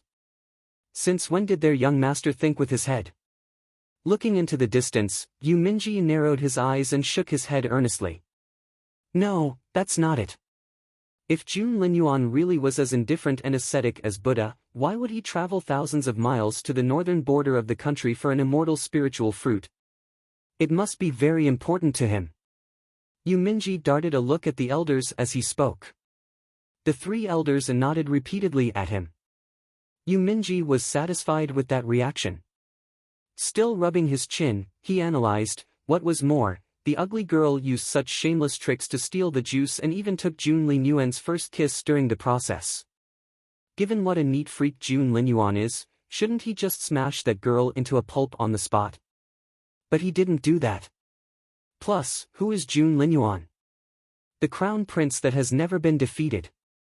But, he wasn't angry. Don't tell me you don't find that strange? So, young master, what's your verdict? All three pairs of eyes were on Yu Minji. Raising his chin, Yu Minji snorted. My verdict is that Jun Linyuan likes that ugly girl. The head of the elders shuddered. Young master, please don't make fun of us. Have you forgotten who Jun Linyuan is? He's the exceptionally talented crown prince, whose power is limitless. Would he fall in love with that ugly girl? He's not blind. Glaring at the elder, Yu Minji clenched his fists and tried to refute, but all words failed him. Just find her. Yu Minji waved his hand impatiently. But young master, Frozen Forest is so vast. How are we supposed to do that? Just follow Jun Linyuan. Yu Minji snapped. Isn't he supposed to be so brilliant? Follow him and you'll find her. At the same time. After kicking Yu Minji away, Feng sank to the bottom of the river immediately and let an undercurrent take her all the way downstream. Feng knew perfectly well that Jun Linyuan and Yu Minji would do everything in their power to search for her. Hence, she didn't dare dally, but kept moving downstream as she held onto a piece of driftwood. She went ashore where the river divided into three. My immortal spiritual fruit. Looking at the transparent liquid in the white porcelain bottle, Feng smiled. I can't refine anything here in the mountains. Once I'm back at home, I'll finish that 9 transformation spirit restoration pill and I can resume my cultivation. Her long-cherished wish would finally come true.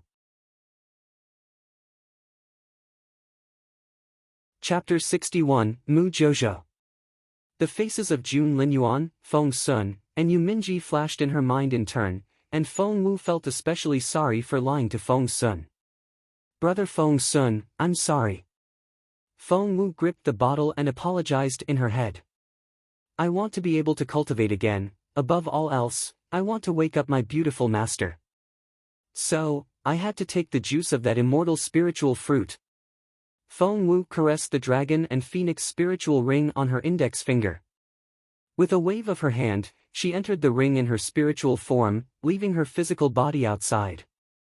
Feng had partitioned off a small corner in the ring for her personal belongings and left most of the space empty. A spacious white jade ice bed stood in the center of the space. On the bed lay a figure dressed all in white. Fair, slender, and otherworldly, he reminded one of a god descending from heaven. Feng went up to the bed and knelt down, keeping her back ramrod straight. She stared at that stunning face unblinkingly. Master, Feng murmured at her beautiful master, who lay there with his eyes closed. His skin was fairer than snow and smoother than jade. He was elegant and poised, and looked as saintly as a banished immortal. Regardless of how much hardship she had to endure in the outside world, Feng never shed a tear. However, tears welled up in her eyes as soon as she saw her master. Before she knew it, her cheeks were wet with tears. Master, we're almost there.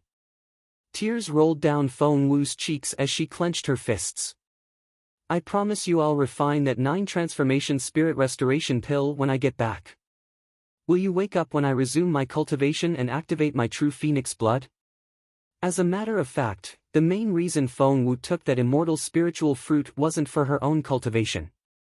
It was just a means to an end, for it was only when she picked up her cultivation again that she would be able to find a chance to save her master. For that, she was prepared to go against the entire world, let alone Jun Linyuan and Feng Sun. She had to have that immortal spiritual fruit. Feng Wu would never forget her master's stunning, dreamlike debut for as long as she lived. She accidentally triggered the dragon and phoenix spiritual ring when she was 3. Magnolia petals drifted down, resembling pure, sacred snowflakes. Her beautiful master strolled out of that ring, carried by a gentle breeze. His robe was whiter than snow and the soft cloth seemed to flow with the wind. He stood there tall and upright, looking so solitary and otherworldly. The sky was an azure blue that day. The trees were a lush green, petals drifted down like falling snowflakes, and birds soared happily in the sky. However, the moment he walked out, all the light seemed to fall on just him, and everything else was cast into shadow and withered. He became the center of the world. He crouched down, the layers of his wide, white sleeves spreading out on the ground. He examined the little girl with his brooding, beautiful eyes. The 3-year-old had her hair tied up in 2 tiny ponytails. She had delicate baby features and fair, tender skin. Her cheeks were as plump and bouncy as steamed stuffed buns, as if they would dimple at the lightest touch. Jiuzhou had always been an aloof and graceful man. However, he couldn't help but stick out a bony index finger to poke a lovely, soft cheek. The little girl let out a soft cry at his touch and slumped onto the ground in slow motion. Instead of howling like other kids, the little girl rubbed her buttocks with her chubby little hands, but still kept her unblinking gaze on him, her eyes sparkling. How cute! The haughty Jiuzhou chuckled. His smile seemed to light up the entire world. Astonished by his beauty, little Feng Wu only came back to herself just then and was once more lost in a smile more splendid than the sun. Chapter 62, Beautiful Master. Jiuzhou poked the little girl's plump cheeks and asked casually, "Little bun, do you have a master yet?" Infatuated, little Feng Wu stared at him and shook her head. Jiuzhou found this chubby little girl the most adorable creature. He chuckled, which was very unlike his usually awe-inspiring self. "In that case, do you want to be my pupil, little one?" He had the cleanest smell in the world, so elegant that it felt like a crime to even think about defiling him. A delicate fragrance of plants surrounded him, so refreshing that she couldn't help but want to move closer. Little Feng Wu clenched her fists in excitement, but she managed to keep her composure and asked, "Are you very capable?" Jiuzhou rose to his feet and stood ramrod straight. With his hands crossed behind his back, his long, wide sleeves hung down his sides. He looked every bit like what Feng Wu imagined an immortal to be. Standing up on her short legs, Feng Wu craned her neck to look up. To her, the teenager was so majestic and powerful that he seemed to have the whole world under control. Looking down at little Feng Wu, Jiuzhou said casually, "Little girl, my name is Jiuzhou." Jiuzhou, as in 9 regions 1. Little Feng Wu said in amazement, "Wow, that's what we call our continent. What an awesome name." Jiuzhou crouched down, held the little girl by her chubby short arms, and met her gaze, his eyes twinkling like the brightest stars. "That's because your master here named all the 9 provinces of this continent. Understand?" Little Feng Wu hadn't understood back then, but she did later. Her beautiful master used to be the supreme ruler of this continent of 9 provinces, but he perished and turned into a soul which lived in her dragon and phoenix spiritual ring. Feng Wu used to ask him what happened, but her beautiful master only replied in a mysterious tone that she would find out when she grew up. Feng Wu knew that it had to be an epic, soul-stirring story, but she would only learn about it after her beautiful master deemed her capabilities worthy of the telling. She smiled bitterly all of a sudden. This was no place for reminiscing. Her top priority now was to leave the mountain, refine the 9 transformation spirit restoration pill, and wake up her beautiful master. After that, Master, Feng Wu knelt down before the solitary figure lying on the white jade ice bed. She kowtowed 3 times before rising to her feet and reluctantly left the ring. She ran down the slope of the mountain as fast as she could once she was out. She knew perfectly well that both Jun Linyuan and Yu Minji would spare no effort to hunt her down. Any other person would have a hard time evading their pursuit, but since Feng Wu was able to steal the juice from them, she wasn't going to be caught that easily either. After 5 years of studying frozen forest, Feng Wu knew this area like the back of her hand.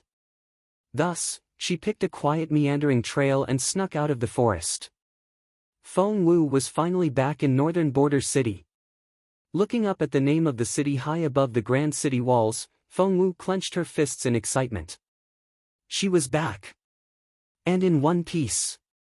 Upon entering the city, Feng Wu didn't go back home right away. Instead, she quickly got changed and put back on the normal outfit which befitted her status as the 5th daughter of the Feng family.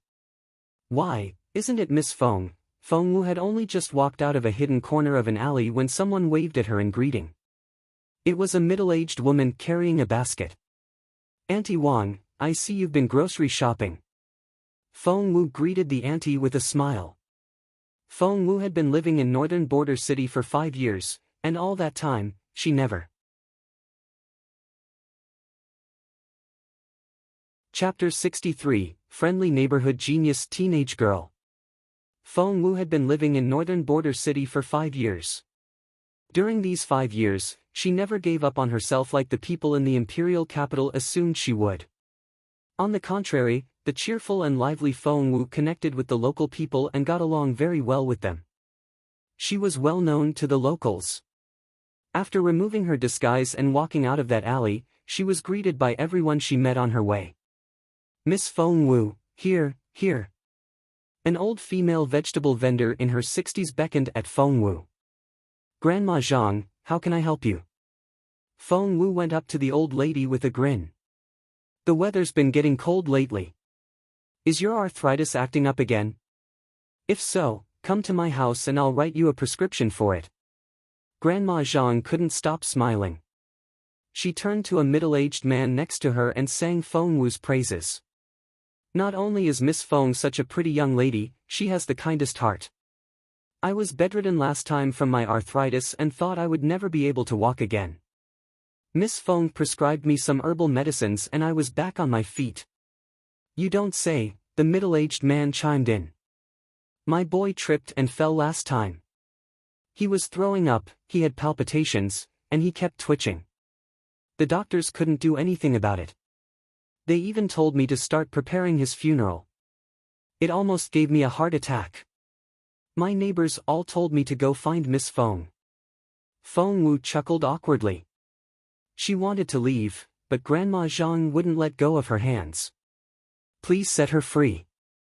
She wanted to go back home and refine that 9 transformation spirit restoration pill. The middle-aged man was still talking in great excitement. So, I picked up Puppy, my boy, and took him to the Feng family manor.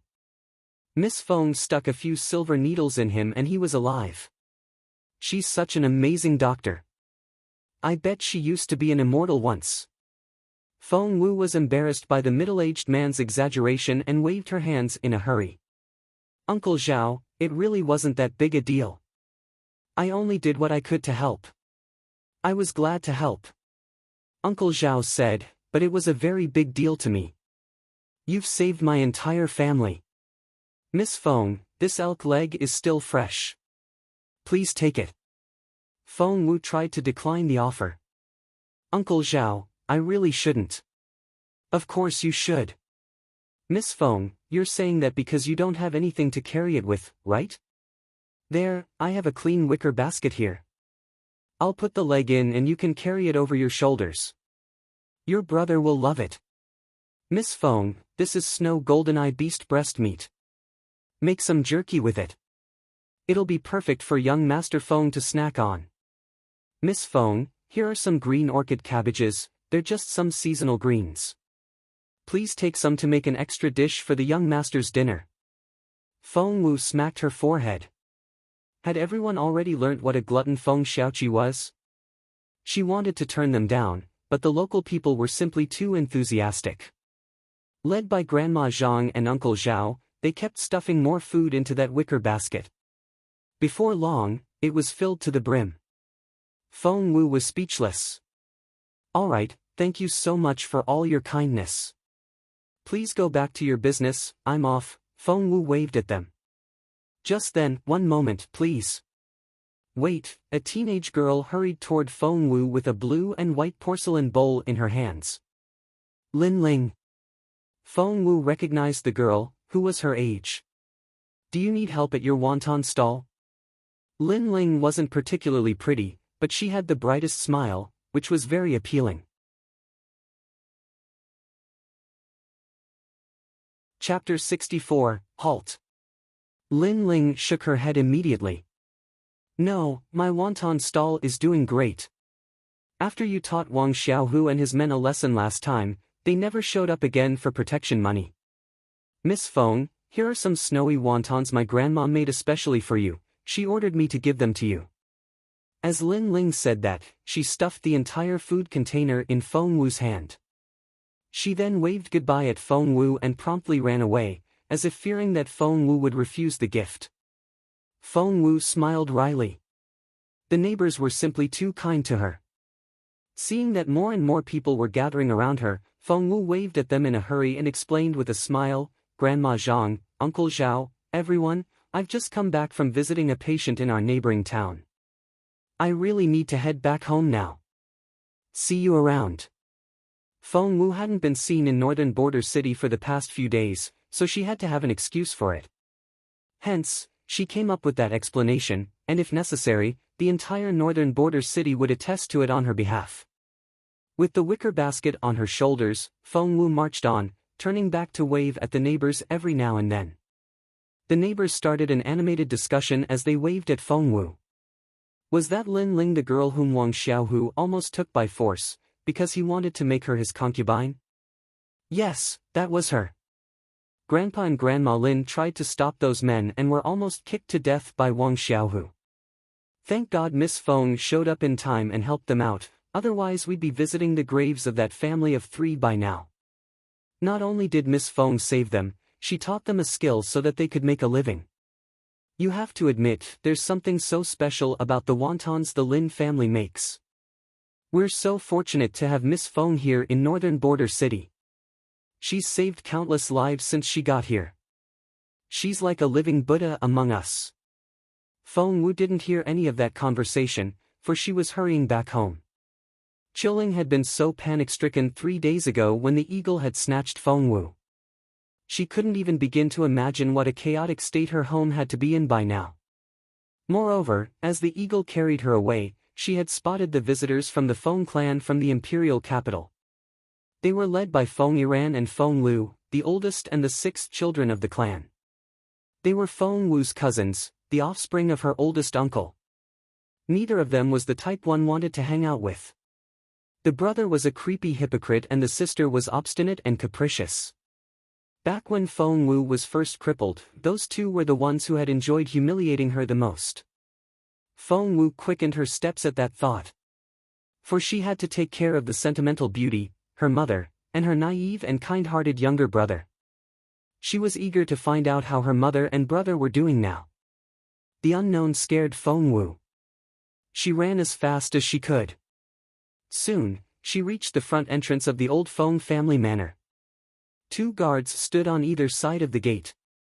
Erect backs, emotionless faces, and ruthless eyes, one look and Feng Wu knew that they were well trained.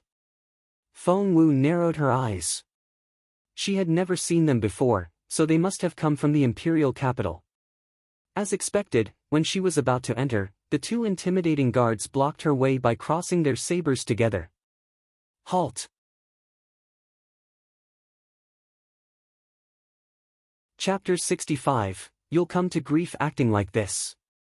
Their voices were cold and detached, and to them, Feng Wu was without doubt a stranger. Feng Wu's face was colder. Her limpid bright eyes now had a chilly look in them. Before she could say anything, a taunting female voice came from within. "Why, who do we have here? Who's making all that noise outside the Feng manor?" The voice belonged to a teenage girl wearing a light pink dress. She came out of the front gate and scanned Feng Wu from head to toe in a picky way. On the alert, Feng Wu narrowed her eyes. This was Feng Lu, the sixth daughter of their generation in the Feng clan, who was known as Miss Feng the Sixth. Back when Feng Wu was still the unmatched genius girl, Feng Lu was such a sweet talker and would follow Feng Wu around wherever she went. However, after Feng Wu was crippled, Feng Lu was the first to twist the knife in her back. Feng Lu stared at Feng Wu. 5 years had passed and the then influential genius girl was now a mere good-for-nothing in a plain dress with a wicker basket on her back. However, her face was still so beautiful that Feng Lu wanted to destroy it. At that thought, Feng Lu smirked. "I see we've got a beggar here. How dare you act out here? Throw her out." Her contempt, taunts, and arrogance sounded so righteous. Feng Wu snorted inwardly. In this world where martial prowess was valued above all else, it was only natural that one's ability to fight was their most important quality. Luckily, she had already gotten hold of the juice of the immortal spiritual fruit. Given enough time, she would refine the 9 transformation spirit restoration pill, which would solve all her problems. Feng Wu didn't say anything to Feng Lu. She only gave the latter a casual nod, then stepped into the house. Feng Lu didn't expect to get such a calm reaction from Feng Wu after doing all she could to provoke the latter. Moreover, the look Feng Wu gave her made her feel like a frivolous quibbling child. It was so frustrating. Clenching her fists, Feng Lu cried out as Feng Wu walked away from her, "Stop there, Feng Wu." However, Feng Wu neither stopped nor reacted to her. Keeping her back ramrod straight, she kept walking at a steady yet brisk pace. Feng Lu waved her fists. "Feng Wu! How dare you ignore me?" She ran after Feng Wu, wanting to hit her, but was stopped by a big, strong hand. "Brother!" Feng Lu looked up at her brother, exasperated. "Let go of me, brother. That brat ignored me. Who does she think she is? Does she think she's still that famous genius? Bah!" Feng Yuan, the eldest son of their generation in the Feng clan, was 18. Good-looking and tall, he had what it took to make girls squeal in excitement. However, he was sneering now. "Brother!" Feng Lu glared at Feng Yuan. "Have you forgotten already? When Feng Wu was still that genius back then, everyone idolized her and she almost took your position as clan heir. And you're helping her now?" Feng Yuan thought his own sister a hopeless fool. It didn't do her any good to speak everything that was on her mind. This girl was indeed spoiled. Lu Er, smart men never have to tackle their enemies themselves. Feng Yuan rubbed Feng Lu's head affectionately. "You'll come to grief if you keep acting this way." Chapter 66, Sob. Xiaowu. Xiaowu. However, Feng Lu, the spoiled girl, brushed off his advice. "Of course you have to do it yourself. Where's the fun in watching the action on the side?" "Humph. Who the hell does Feng Wu think she is? I'm going to give her a hard time, I mean it."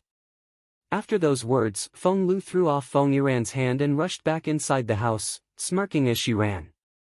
I'd like to see if she can stay this calm when she sees her mother and brother. When Feng Wu entered the middle court, still carrying the basket, what she saw infuriated her instantly.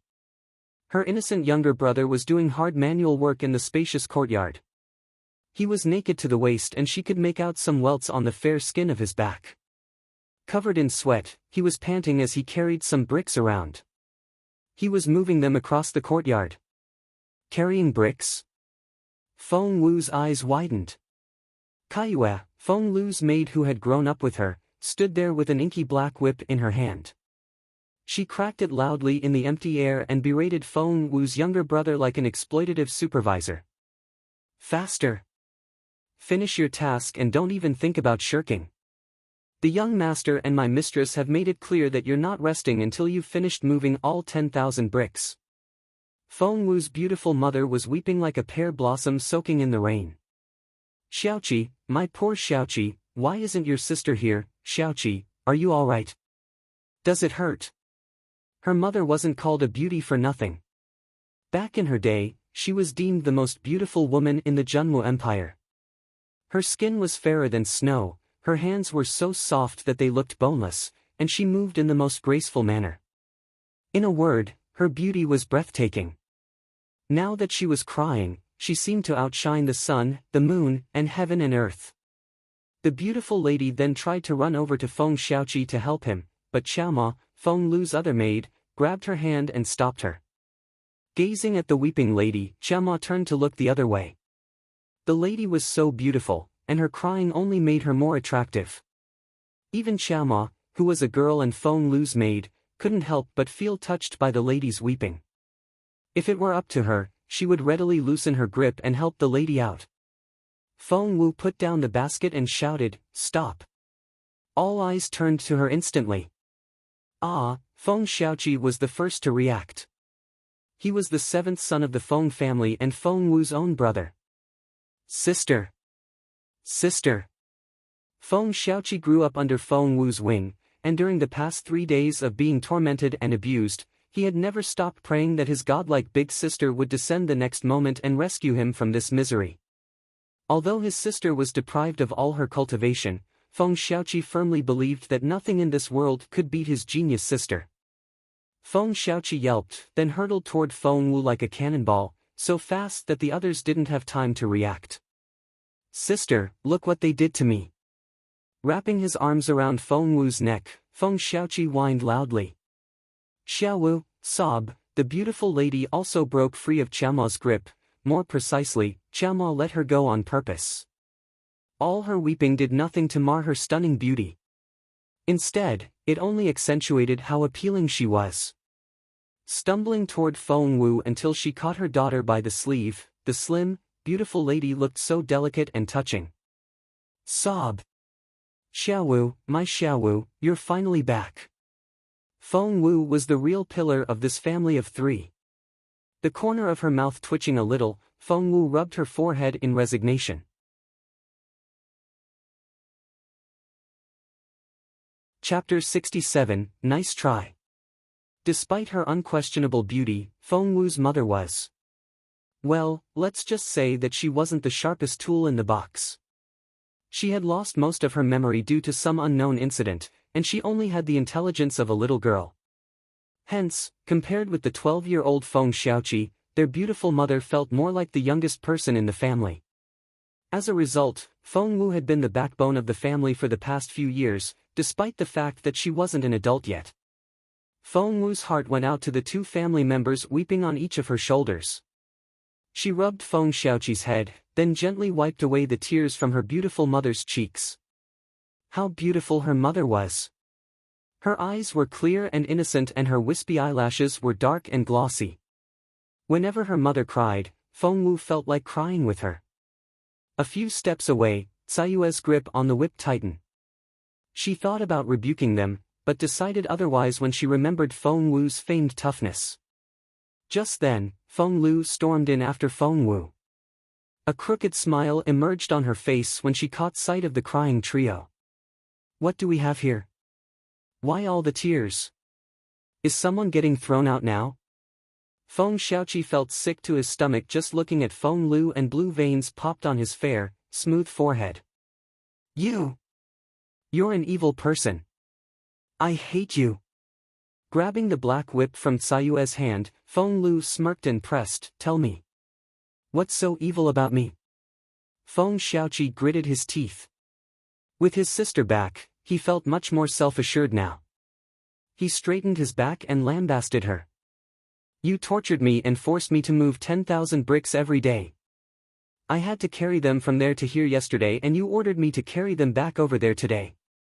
What kind of request is that if it isn't torture?" Playing with the black whip, a half-smile on her face, Feng Lu threw a sidelong glance at Feng Xiaoqi. "My dear younger brother, you broke my glazed purple jade piece first. What's wrong with punishing you with some manual work? I didn't do it. You dropped it yourself. Feng Xiaoqi was so indignant at being wronged. Ha was all the reply Feng Lu gave him. Flipping the whip in her hand, she smirked in an arrogant manner. You haven't finished your task today. Get on with it or I'll double it tomorrow. Sister, Feng Xiaoqi was obviously intimidated by Feng Lu.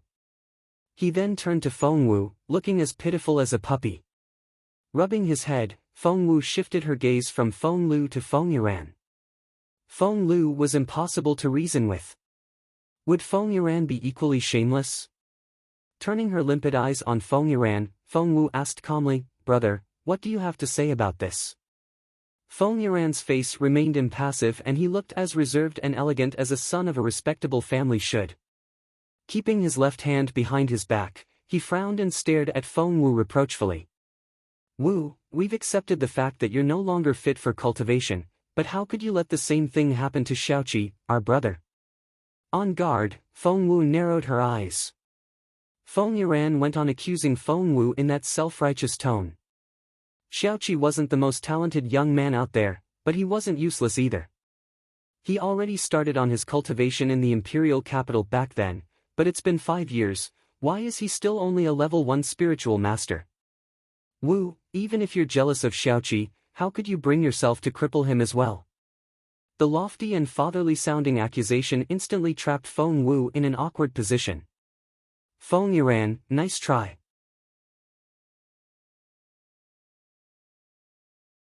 Chapter 68, What are you talking about? What Feng Yuan said was an accusatory threat against Feng Wu. All eyes were on Feng Wu now, waiting for her explanation. Feng Xiaoqi had already been a level 1 spiritual master 5 years ago, but why had he stayed that way after all this time? Of course Feng Wu knew the reason for it, but she wasn't going to make it known yet as it was a secret. Feng Xiaoqi stopped Feng Wu and glared at Feng Yuan. It's my own fault, why are you blaming my sister? She's the best sister, better than you can ever imagine. You'll never understand. That's right. Their beautiful mother glared at Feng Yuan as well. Feng Wu was gratified by their support. Because of their unconditional faith and care, a once lion-hearted secret agent had learned the warmth of kinship, which was why she had been able to endure her miserable defeat 5 years ago.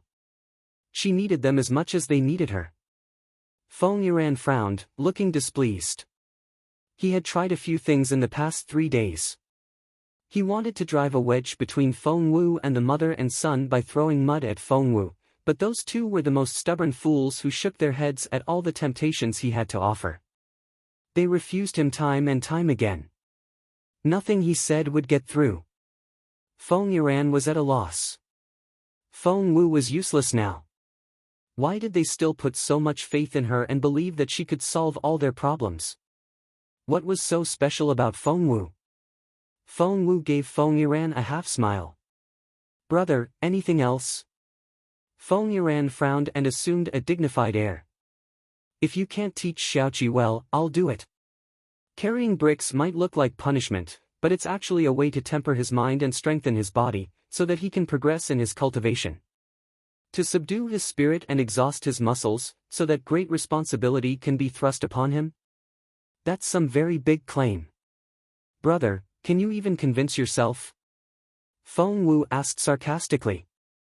Feng Yuan clenched his left fist behind his back. This Feng Wu girl. She was useless now, but that didn't change her natural imposing manner. She was as proud and intimidating as ever, and one couldn't help but flinch at her presence. How annoying! Jun Linyuan and the others had no idea what was going on in the Feng family home. Right now, they were on their way out of Frozen Forest. Feng Sun was pissed the whole time, so much so that he jumped into a tree and shouted at the top of his lungs. He scared the magical creatures in the neighborhood, who thought that they were under attack, and they fled in confusion. However, one good thing about Feng Sun was that his temper went as quickly as it came. He felt much better afterward. Once he calmed down a little, Feng Sun began to feel a sense of guilt. He would steal a glance at Jun Linyuan every now and then as they walked. Jun Linyuan obviously noticed this, but his eternal poker face betrayed nothing. Feng Sun wasn't bold enough to talk to Jun Linyuan directly, so he turned to Xian Yi instead. Xian the second, Feng Sun said in a low, furtive voice. What? Xian Yi gave him a stern look. Feng Sun whispered, look at Boss Jun. Do you think he's acting weird? What are you talking about? Xian Yi frowned.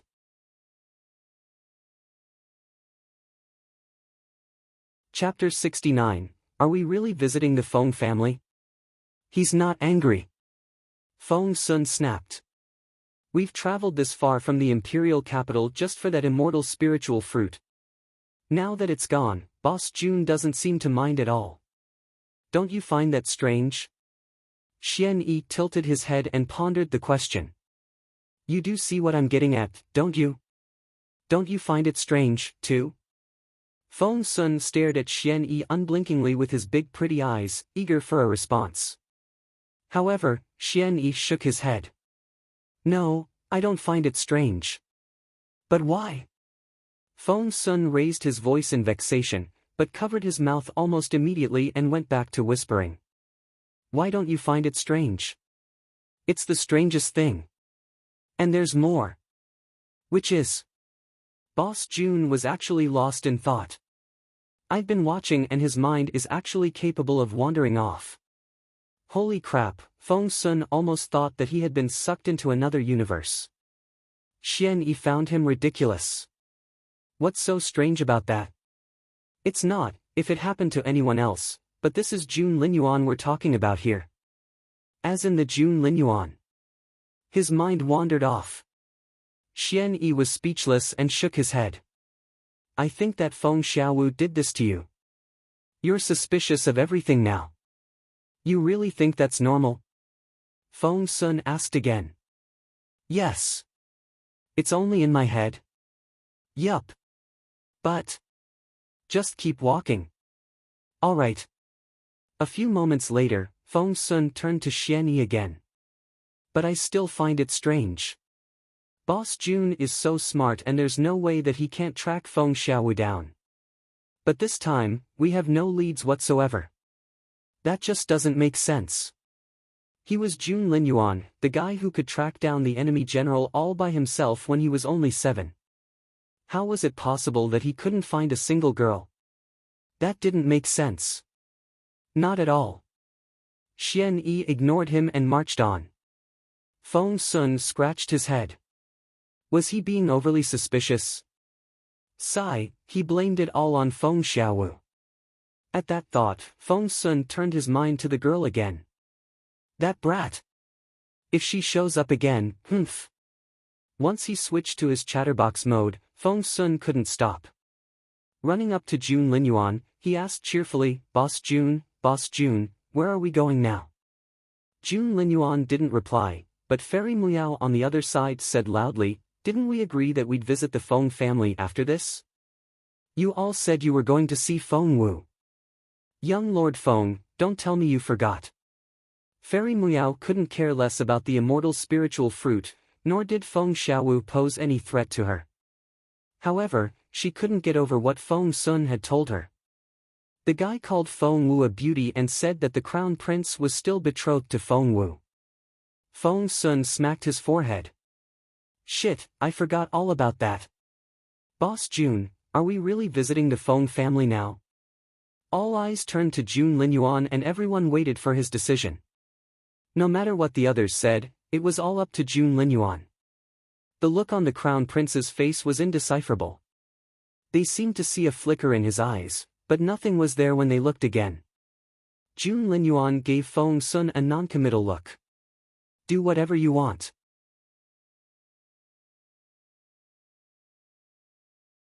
Chapter 70, Sister, why is your hand so cold? Do whatever I want. Feng Sun was surprised by that reply, then rejoiced. Ha ha ha, since Boss Jun said we can do whatever we want, the decision is made, then. We're going to the Feng family manor. Since we've come all the way to northern border city, I'm not leaving until I see Feng Wu. Fairy Miao said in her head, neither will I. Hence, she promptly offered her support. That's right. We're going. We'll see what Feng Wu looks like now. The team's mood was lifted right away by the decision. Everyone was in high spirits, especially Feng Sun. Running around Jun Linyuan, he winked at the latter. Boss Jun, ho ho ho. Boss Jun, ha ha ha. The corner of Jun Linyuan's mouth twitched and he turned away. And so, when they reached the entrance to the Feng Manor. Feng Wu and Feng Yuan were still standing there, staring at each other. Just then, He Chen, Feng Yuan's valet, arrived in a hurry. He looked anxious, but his eyes twinkled in excitement. Young master, He Chen went up to Feng Yuan and whispered something in his ear. What? Feng Yuan looked shaken and could no longer maintain that reserved, elegant demeanor. He cried out in surprise, His Royal Highness is outside with his men. And young lords Feng and Xian are both here? Feng Lu's eyes lit up and she was practically glowing. Her voice trembled with excitement. His Royal Highness. The Crown Prince is here. Right outside. He Chen was shaking nervously as he nodded. Yes. Just outside. Feng Yuan forgot all about Feng Wu and her family. He dashed out hastily, unable to keep his composure at all. Jun Linyuan was here, the almighty crown prince whom the Feng family had been playing up to, but with nothing to show for it. Feng Yuan and Feng Lu had come all the way here from the imperial capital just to get a chance to meet Jun Linyuan. Now that the opportunity was on their doorstep, how could Feng Yuan not be exhilarated? The senior members of the clan had promised him the position of clan chief if he could somehow build a tie between the Feng clan and the crown prince. Ignoring how shaken he was, Feng Yuan ran out as fast as he could. Feng Lu shook all over from the excitement and her eyes shone. She no longer took any notice of Feng Wu, for Jun Linyuan was her greatest interest. Feng Lu ran out as well, almost as fast as Feng Yuan had. The brother and sister were soon out of sight. Before they knew it, Feng Wu and her family were the only ones left in the courtyard. However, Feng Wu had never felt so irritated. Jun Linyuan. Feng Sun. Xianyi. Why on earth were they here? Had they discovered that Feng Xiaowu and Feng Wu were the same person? And had they found out that she had stolen the juice? Feng Wu's chest heaved and her heart raced at that thought, so fast that she thought it was going to jump out of her mouth. Sister, why is your hand so cold? Feng Xiaoqi looked at Feng Wu nervously. Sister, are you alright? No, she wasn't alright at all. She had been a wolf in a lamb's skin in Jun Linyuan's team, and had used Yuminji to steal the juice during the chaos. What was more, she had kissed Jun Linyuan. Holy shit.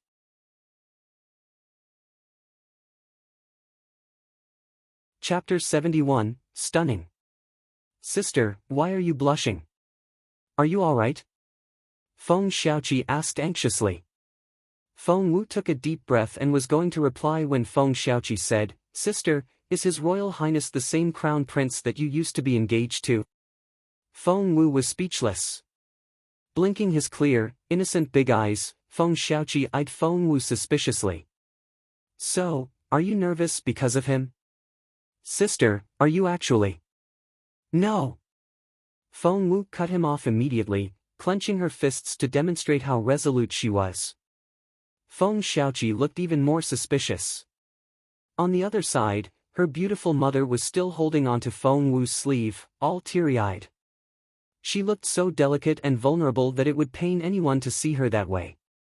Mum, what's wrong? Feng Wu asked her weeping mother, very concerned.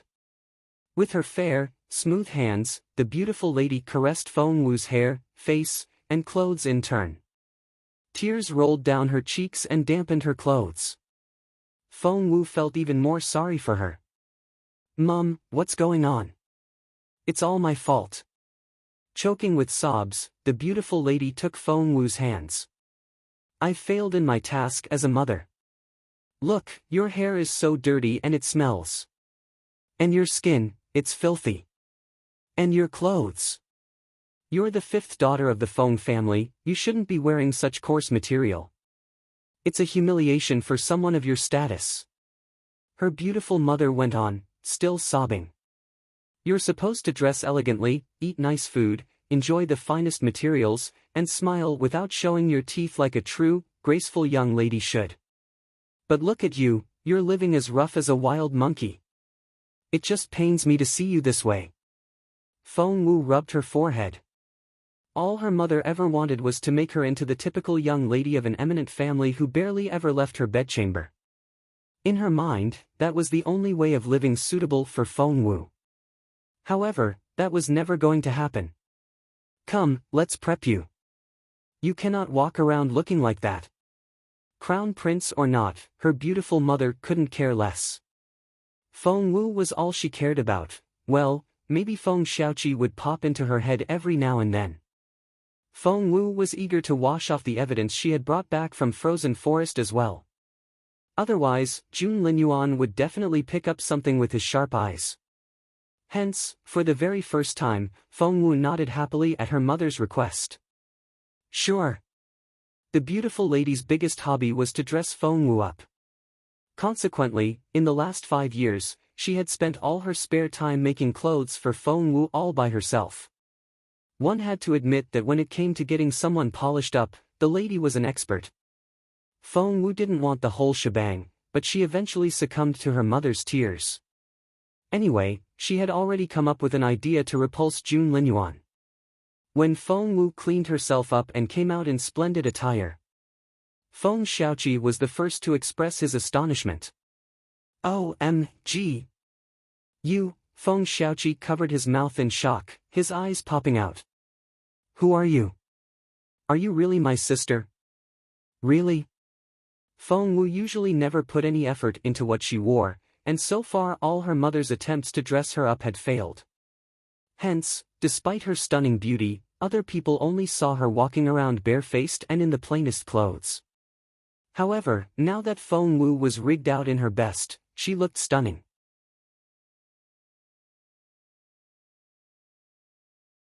Chapter 72, Heaven's Secrets Must Not Be Divulged.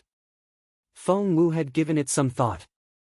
Knowing that Jun Linyuan disliked a dull beauty the most, and since she couldn't change her face, she would do something about her temperament and make sure that Jun Linyuan would dislike her so much that he couldn't leave soon enough. At that moment, Feng Yuran and Feng Lu had reached the front gate. Seeing the group of people outside, Feng Yuran was so excited that he didn't know where to put his hands. After all, the Feng clan had declined to the point that it was no longer one of the 9 major clans, whereas Jun Linyuan was the future ruler of their supreme empire. Your Royal Highness. Lifting the lower hem of his robe, Feng Yuran knelt down. Feng Lu held her breath and lowered her gaze, looking as obedient as a lamb. She followed suit and knelt down after Feng Yuran. Jun Linyuan's haughty gaze brushed over the tops of their heads. Heart pounding, Feng Lu couldn't help but look up, trying to steal a glance of Jun Linyuan. She saw his dark eyebrows and deep-set eyes, which had a sharpness to them that gave her the chills. Her gaze moved to his prominent, elegant nose, emotionless lips, and his well-contoured face which reminded her of a marble sculpture. He had a noble status, he was unbelievably powerful, and he looked so unattainable, that it only made him all the more attractive. Feng Lu's gaze then met Jun Linyuan's. Jun Linyuan frowned out of habit, while Feng Lu became ecstatic. She trembled all over. Did the crown prince look at her? Was he attracted to her a little? The thought gave Feng Lu the shivers, as if a current had run down her spine, and she felt like she was eating honey. She could barely control the grin on her face. The others had no idea of the story Feng Lu was concocting in her head. Jun Linyuan gave Feng Yuran a nonchalant glance and a slight nod of his head.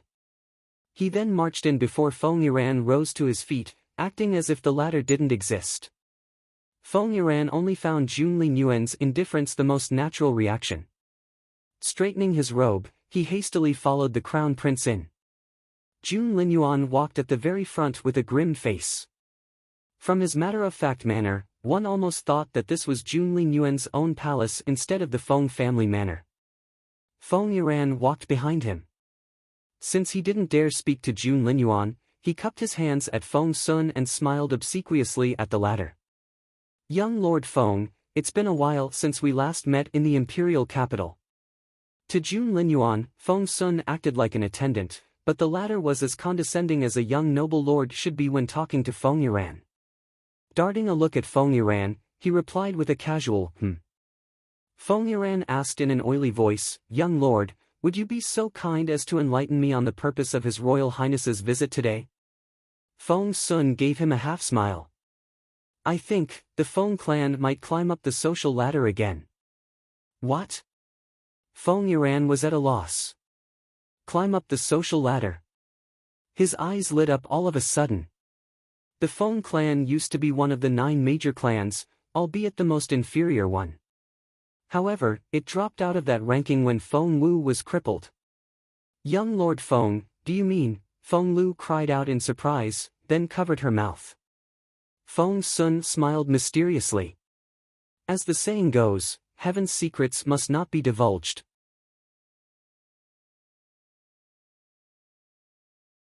Chapter 73, Who's the Cursed One? There were grounds for Feng Sun's speculation. Since Jun Linyuan was still betrothed to Feng Wu, it was very likely that the Feng clan would benefit from the marriage unless Feng Wu ruined the opportunity herself. Hence, Feng Sun acted on his own imagined cleverness and added, "They say that the Feng clan is the phoenix maker, I can see that now one." However, Feng Lu took it completely the wrong way.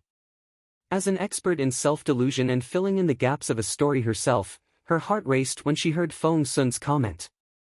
The phoenix maker. A girl with the status of a phoenix that could elevate the whole clan. Feng Wu was definitely out of the question, so the most promising girl left in the clan was. Feng Lu felt the blood rush to her head at that thought. Gosh, the crown prince, had feelings for her. Feng Lu clenched her fists and trembled in excitement. No one knew about all the wild imaginings in Feng Lu's head.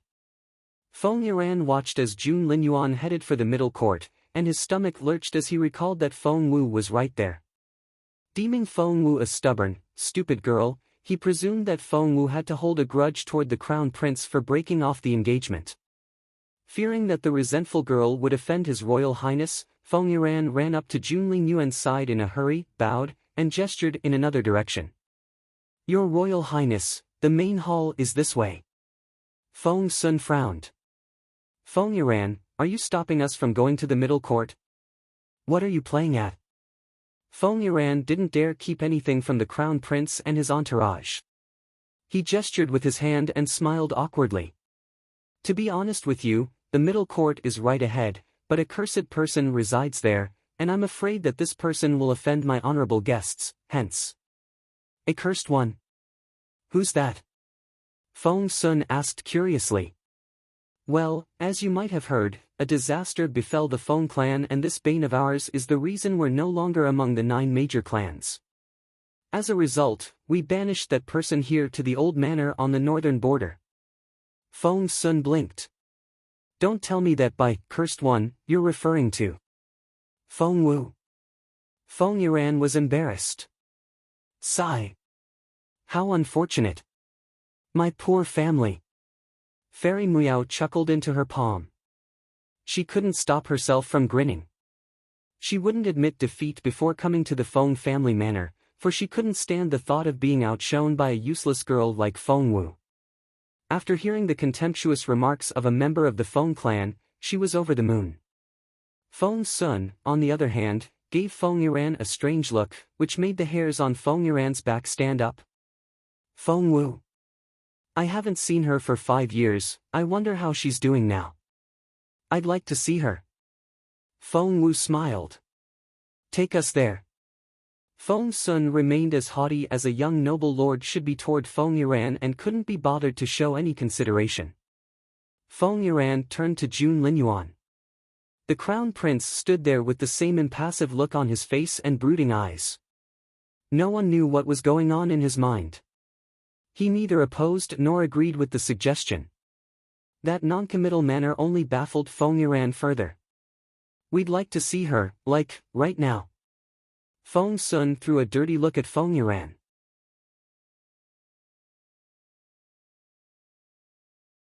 Chapter 74, Walking in Directly. Feng Yuan wanted to say no, but that wasn't an option for him. He had no choice but to say, in that case, please follow me. But Feng Wu has a rather arrogant, resentful, and cynical disposition, and I apologize on her behalf now if she offends you in any way later. Feng Wu had no idea that Feng Yuan was bringing Jun Linyuan and the others over. Right now, she was tugging at the dress she was wearing, which felt over the top and wasn't her usual style at all. However, her beautiful mother and naive brother couldn't stop walking around her with sparkling eyes. The looks in their eyes made Feng Wu uneasy. Holding her mother's fair, soft hands, she pleaded, "Can we maybe try a different dress?" Feng Wu found this pink dress too bubbly and girly for her taste, and it didn't seem to suit her at all. The bright smile on the beautiful lady's face vanished instantly, like a bright blue sky darkening at the onset of rain. Tears welled up in her beautiful eyes and threatened to fall. She looked the most pitiful creature. She was going to burst into tears with one more word from Feng Wu. All right. We'll keep this one." Feng Wu smacked her forehead. She couldn't do anything about her mother. The beautiful lady smiled with tears still in her eyes. It was breathtaking. This flying phoenix pearl hairpin, it was indeed a dazzling and glamorous ornament, but it was way too grand. Right now, what Feng Wu wanted was to disappear into the background, not stand out in the crowd. The beautiful lady pursed her pink lips and gave Feng Wu an aggrieved look. Feng Wu said in a hurry, "Fine. We'll keep that on as well. But we have a deal. It's just for one day." "Yes." Her beautiful mother beamed at her. Feng Wu had decided to stay in this courtyard for the rest of the day.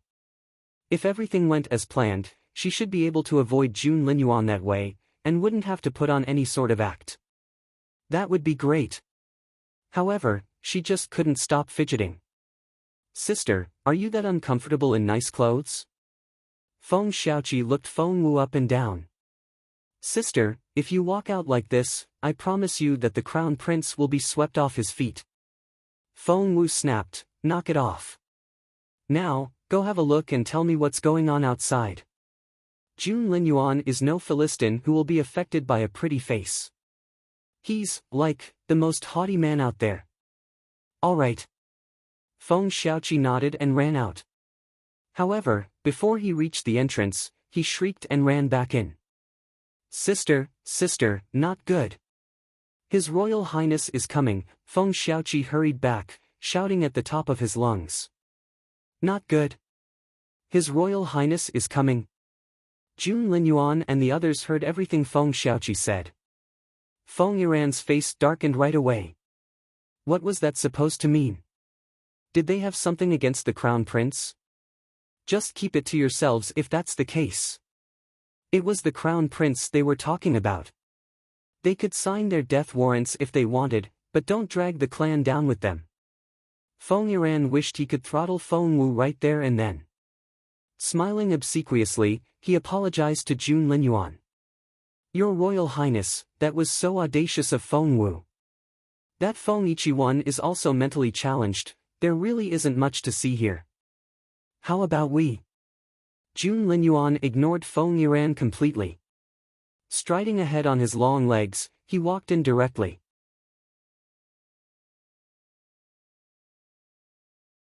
Chapter 75, OMG.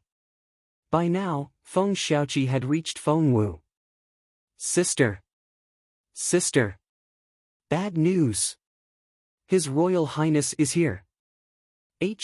Looking over his shoulder, Feng Xiaoqi spotted Jun Linyuan right away. The boy's face went ghastly pale and he was completely at a loss over what to say. Feng Wu looked up at the entrance. Jun Linyuan and the others looked in Feng Wu's direction at the same moment. Their eyes met. Rumbled as if a sudden clap of thunder had exploded in their heads, everyone froze on the spot. No one made a sound. Jun Linyuan stared at Feng Wu unblinkingly, with no idea how intense his gaze was. Feng Sun's mouth fell open and his eyes were opened so wide that his eyeballs could fall out at any moment. Even Xian Yi, the teenage prig, looked spellbound. Fairy Miao felt as if a thunderstorm had taken root in her head. Lightning streaked and there were claps of thunder along with a heavy downpour, extinguishing all her self-delusions.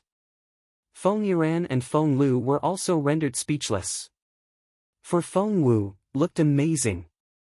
How beautiful was she? She was as pretty as a picture, bright-eyed and comely, she looked radiant, and was lovely enough to overthrow states and cities, she could break men's hearts with a wink, she looked like a gift from God, and one would forget all vulgarities in her presence. It was safe to say that all the excessive praise in the world wouldn't be enough to describe a fraction of her beauty. She was beautiful beyond description. OMG! Feng Sun was the first to react. He rubbed his eyes and rubbed them again. Am I having an illusion?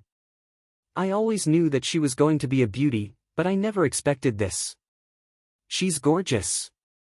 Feng Sun turned to Fairy Miao right away. See that? See? I wasn't lying, was I, when I told you that Feng Wu was beautiful?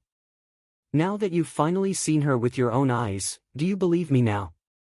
Fairy Miao felt like throttling Feng Sun there and then. She wasn't blind, all right? She could tell how beautiful Feng Wu was. As much as she hated losing, she couldn't call Feng Wu ugly when the girl looked this stunning. Fine, Feng Wu was a real beauty, but did Feng Sun have to remind her constantly? He was doing it on purpose, wasn't he? That was so annoying. Fairy Miao glared at Feng Sun, her eyes spitting fire. On the other side, Feng Lu clenched her fists so hard that her nails dug into her palms. Feng Wu, what the hell are you doing? You dressed up like this as soon as you heard the crown prince was here. Even a blind man can see what you have in mind. When His Royal Highness's eyes finally landed on me, you're going to take him away. You wish. Feng Wu, on the other hand. She had never felt so frustrated. Jun Lingyuan's eyes were so bright, and had a sharpness that seemed to be able to see through everything. Stared at by those sharp eyes, Feng Wu was on tenterhooks. Her heart raced and she became very twitchy. Calm down. I must calm down.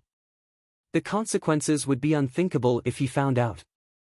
Feng Wu curled her hands into fists under her sleeves at that thought. She had indulged her mother and let her dress her up like this so that these people wouldn't connect her to Feng Xiaowu. At a crucial moment like this, she couldn't afford any mistakes. With that in mind, Feng Wu took a deep breath and walked toward Jun Linyuan, keeping the lower hem of her dress off the ground. Her steps were as even as if she had measured them with a ruler, and she behaved as perfectly as a daughter of an eminent family. She stopped in front of Jun Linyuan, gave the courtesy sign of the highest respect, and knelt down. The daughter of the Feng family hereby wishes your Royal Highness happiness and peace.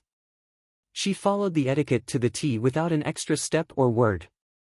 She looked like a human-sized puppet that had no liveliness in her at all.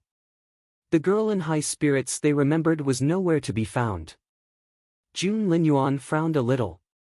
Feng Sun's mouth fell open.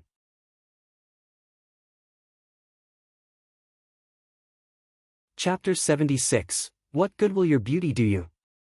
Feng Wu stole a glance at the others out of the corner of her eye after her greeting, and was very pleased by the astonishment on their faces. The girl in front of them was the polar opposite of the Feng Xiaowu they met in Frozen Forest. Even if they might have somehow suspected her before, they shouldn't now. Feng Sun rubbed his eyes, then rubbed them again. He was scared by what he saw. What the hell? Was this the lively Feng Wu they knew from 5 years ago? What happened to you in these 5 years? What turned you into this girl? I don't understand. Feng Sun stared at Feng Wu, then began to walk around her in circles, examining her closely. Feng Wu clenched her fists, but kept her face as stiff as a dull beauty should. She saluted at the others and said, as the daughter of a respectable family, I really shouldn't be meeting any outsiders. Now, if you will excuse me. After that, Feng Wu bowed, her slim figure swaying a little in the wind, and was ready to take her leave. You're not going anywhere. Feng Sun grabbed Feng Wu by her sleeve.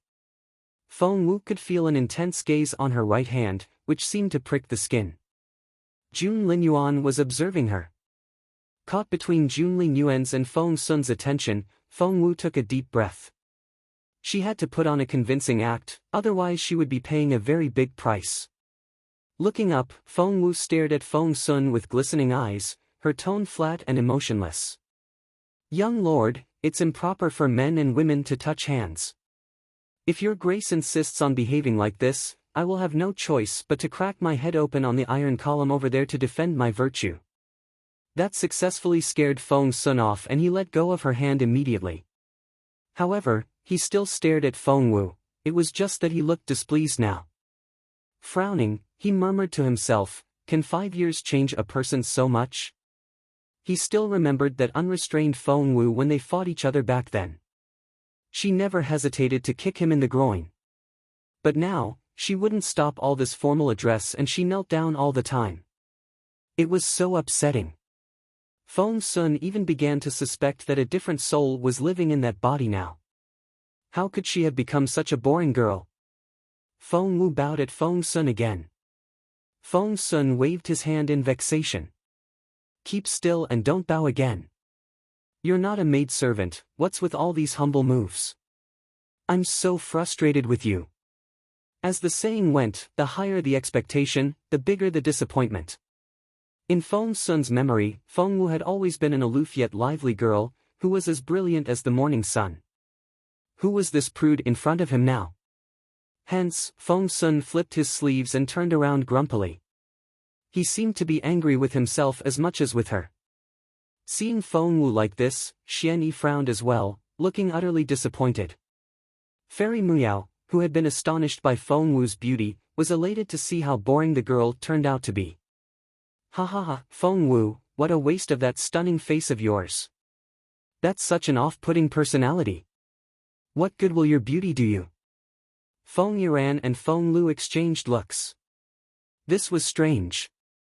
Feng Wu had been all pushy and overbearing a moment ago.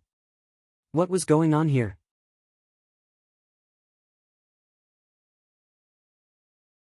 Chapter 77, Are You Calling Me Blind? Feng Sun was so disappointed that all he could say to Jun Linyuan was, "That's it. We came here for nothing. It's so boring here." After having such high hopes of Feng Wu, Feng Sun was so upset that he felt miserable. "Let's go. There's no point staying here." Feng Sun waved his hand and turned to leave. Feng Wu clenched her fists in excitement. Were they leaving? Great. Move faster. Feng Sun wasn't the only one who was finding it unbearable. She was so fed up with playing this dull girl that she was on the verge of throwing up herself. However, Feng Sun stopped after a few steps, for he realized that Jun Linyuan was still standing there. The look on Jun Linyuan's face was gloomy and somber. Narrowing his eyes, he gave off a dangerous air, and no one could tell what was on his mind. "Boss Jun, are we not leaving?" Feng Sun sighed in disappointment. What was the point of staying here? That's right. Get moving. Feng Wu prompted in her head. She had it all planned out. As soon as Jun Linyuan and his people left, she would go back to her refinery and make that 9 transformation spirit restoration pill as soon as possible. After that, she would be back on track with her cultivation. She simply couldn't wait. However, Jun Linyuan kept his intense, brooding gaze on Feng Wu, like the most dangerous beast ruler of frozen forest staring at its prey. Feng Wu could feel her skin burning. Her heart thumped at his intimidating gaze, so much so that she thought it was going to jump out of her mouth. Jun Linyuan took a step forward. Feng Wu's stomach lurched. What did Jun Linyuan want? Just then, Feng Sun turned his gaze on Jun Linyuan. "Boss Jun, you're not into her, are you?" Feng Sun stared at Jun Linyuan in disbelief. "I admit that she's pretty, but she's so lifeless and pedantic that there's no soul in her at all." "You like her? Seriously?" Jun Linyuan drew in his breath and cast a stern look at Feng Sun. Feng Sun threw up his hands in defeat. Fine, if you like that in a woman. Are you calling me blind? Jun Linyuan almost sounded exasperated. No one ever dared challenge Jun Linyuan's decision, so he seldom spoke more than 4 words at a time. Maybe it was something Feng Sun said, but he actually uttered 5 words this time. Jun Linyuan flipped his sleeves and turned to leave after that. Feng Sun patted his chest. I thought so. There's no way that Boss Jun would like such a girl. He might as well marry a piece of wood. It gives me the creeps just thinking about it. As he spoke, Feng Sun quickly followed Jun Linyuan out. Xian Yi gave Feng Wu another look, then walked out after the other 2. With her hands behind her back, Fairy Miao walked around Feng Wu in satisfaction and gave her a contemptuous glance. You're beautiful, but you're an empty shell. Too bad. She left after that, waving at Feng Wu without even looking back. She had crossed Feng Wu's name off her love rival list. Feng Yuan threw a dirty look at Feng Wu, then quickly followed Jun Linyuan out.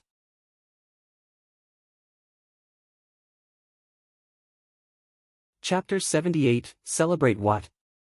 Do you see what you've done? You're an embarrassment to our clan. Feng Lu glared at Feng Wu and taunted her. Did you think you could attract the crown prince by dressing up like this and putting on this virtuous girl act? That's just preposterous. After another contemptuous glance, Feng Lu quickly ran out of the courtyard. Seeing that the bunch of people had left as quickly as they had arrived, Feng Wu was exhilarated. She did it. She had successfully fooled them all.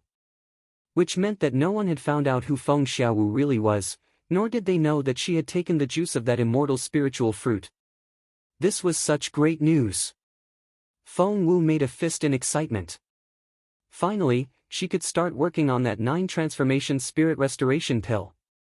Just when Feng Wu was about to go into the refinery, her beautiful mother grabbed her hand with that pitiful look on her face again. Feng Wu could turn her back on any sort of pleading, but when her mother looked at her in that way, saying no simply wasn't an option. What's wrong, Mom? Feng Wu asked in a lower and much softer voice. The beautiful lady rubbed her flat belly and whined. Hungry. Feng Wu was speechless. So hungry, her mother's eyes sparkled, which made her look even more delicate. Feng Wu could hardly bear to look at her mother's pleading eyes, or listen to her imploring. Was the 9 transformation spirit restoration pill important? Very. But compared with her beautiful mother. Feng Wu sighed. That pill could wait, but her mother's empty stomach couldn't. So?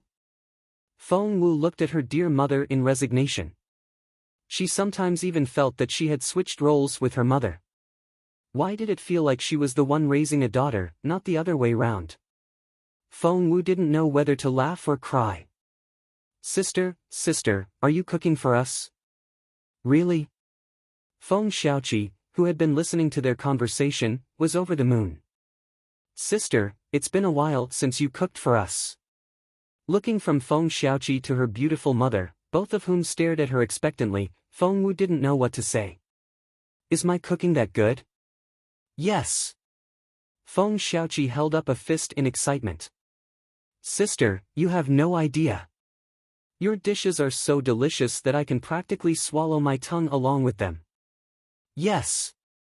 Even her beautiful mother, who usually looked so naive and innocent, looked excited now. Not only did she nod repeatedly, she wouldn't even let go of Feng Wu's hand. Feng Xiaoqi went on singing Feng Wu's praises. Plus, there's something so therapeutic about your dishes. They're just heartwarming. Yes. Yes. Looking at Feng Wu with her doe eyes, the beautiful lady nodded earnestly. Prior to her reincarnation, apart from being a secret agent, Feng Wu had also been a gourmet chef. She had spent 3 years mastering Chinese cuisine, as well as the basic cooking styles of 8 other major countries. Feng Wu said in resignation, "All right. If you really want, I'll cook us something to celebrate." Celebrate what?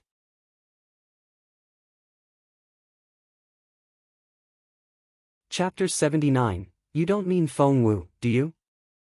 Feng Xiaoqi asked curiously. To celebrate her obtaining the juice of the immortal spiritual fruit and the fact that she was going to resume her cultivation soon, of course. However, Feng Wu kept all that to herself, for her little brother here was simply too gullible. While Feng Wu busied herself in the kitchen, Jun Linyuan and the others left the Feng family manor. Although Feng Yuan kept apologizing to them on their way out, Jun Linyuan remained silent, the look on his face indecipherable. On the other hand, everything was written on Feng Sun's face. Scratching his head, he kept mumbling to himself, "I don't get it. How can Feng Wu turn into this girl? How can she be so boring?" Fairy Muyao darted a look at him. "What's so strange about that?" "What?" Fairy Muyao smirked. "Young lord, do you realize what kind of life Feng Wu is living now? She's crippled and has been banished to this border town like a useless chess piece. Cultivation is not an option for her anymore, so her best way out is." All eyes were on Fairy Muyao and everyone frowned a little. Fairy Muyao said in satisfaction, "Her best way out now is to become a virtuous, elegant young lady, marry into a good family, and live out the rest of her not very long life like that. So, it's only natural that she's lost all her vitality and become this dull, pedantic girl." Feng Sun wanted to retort, but all words failed him. He could only stare at Fairy Muyao in a daze. Was that true? She's no longer one of us. She's a commoner, but we, Fairy Muyao gloated. We're cultivators. There's so much ahead of us and we'll have brilliant futures which Feng Wu can't even imagine. So, forget about Feng Wu. She's past history already. Fairy Muyao had removed Feng Wu from her list of rivals, deeming the latter unworthy. Feng Sun rubbed his head. Somehow, he felt something was off. They were standing in the middle of a street. A pair of teenage girls walked past them. They were talking as they walked. "Sister Lin Ling, did you really give the wontons to Miss Wu? Did she accept them?" "That's great." Lin Ling arched an eyebrow and grinned. "Of course. Miss Wu is so sincere, kind, lively, passionate, all the good words in this world together won't be enough to describe how great she is. Your family received the secret wonton recipe from Miss Wu, didn't you?" Lin Ling was very candid and replied happily, "That's right. Miss Wu took pity on our poverty back then, so she taught us how to make wontons so that we could make a living. She practically gave us a new leash on life. For that, I'll do anything for her. Miss Wu is so wonderful. But I heard that someone's arrived from the imperial capital, the eldest son and the sixth daughter of the Feng clan. Both are very hostile toward Miss Wu and they just look so evil." Lin Ling and her friend chatted on. Feng Sun and the others were shocked. "Miss Wu? Guests from the imperial capital? The eldest son and the sixth daughter?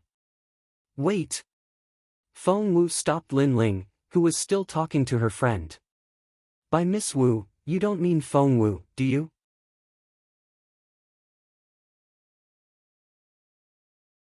Chapter 80, Miss Feng Wu is awesome.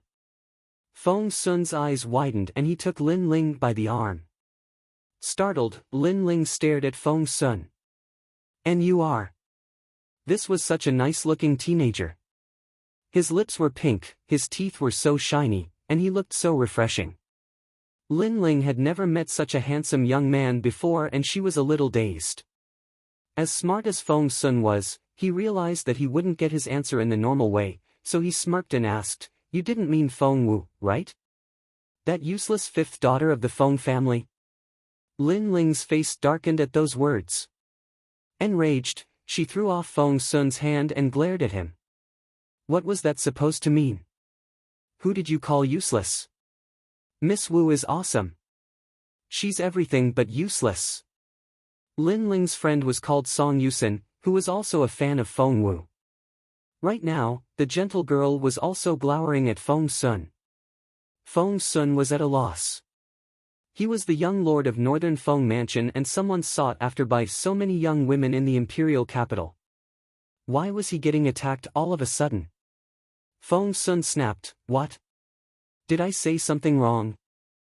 Feng Wu is wasted, isn't she? Plus, she's so dull and lifeless and boring. Hey! Lin Ling was genuinely pissed.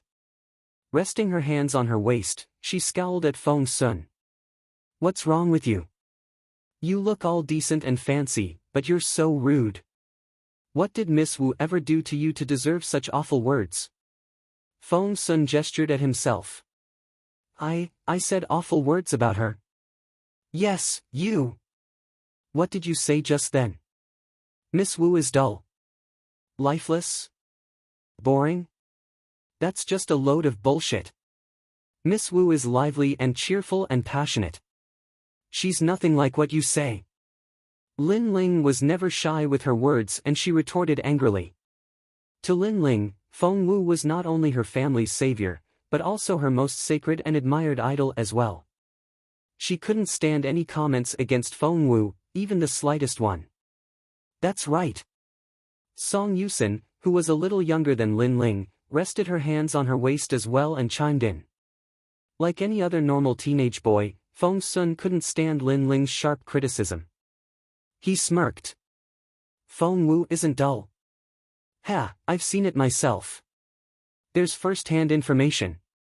The girl barely left her bedchamber now and obeyed every single rule written in the Book of Discipline. She might as well be living in a wooden box.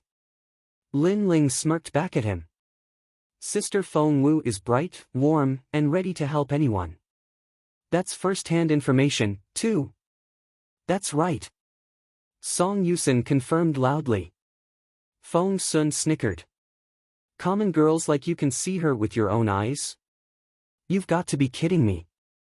It wasn't that Feng Sun looked down on them, but to him, Feng Wu was living such a confined life that he couldn't imagine her walking around on the streets. Teehee, Lin Ling chuckled, then threw a contemptuous look at Feng Sun. What a waste of that pretty face of yours. I never thought you could be so condescending. I know, we commoners are too unworthy of young masters like you, but Sister Feng Wu isn't like you.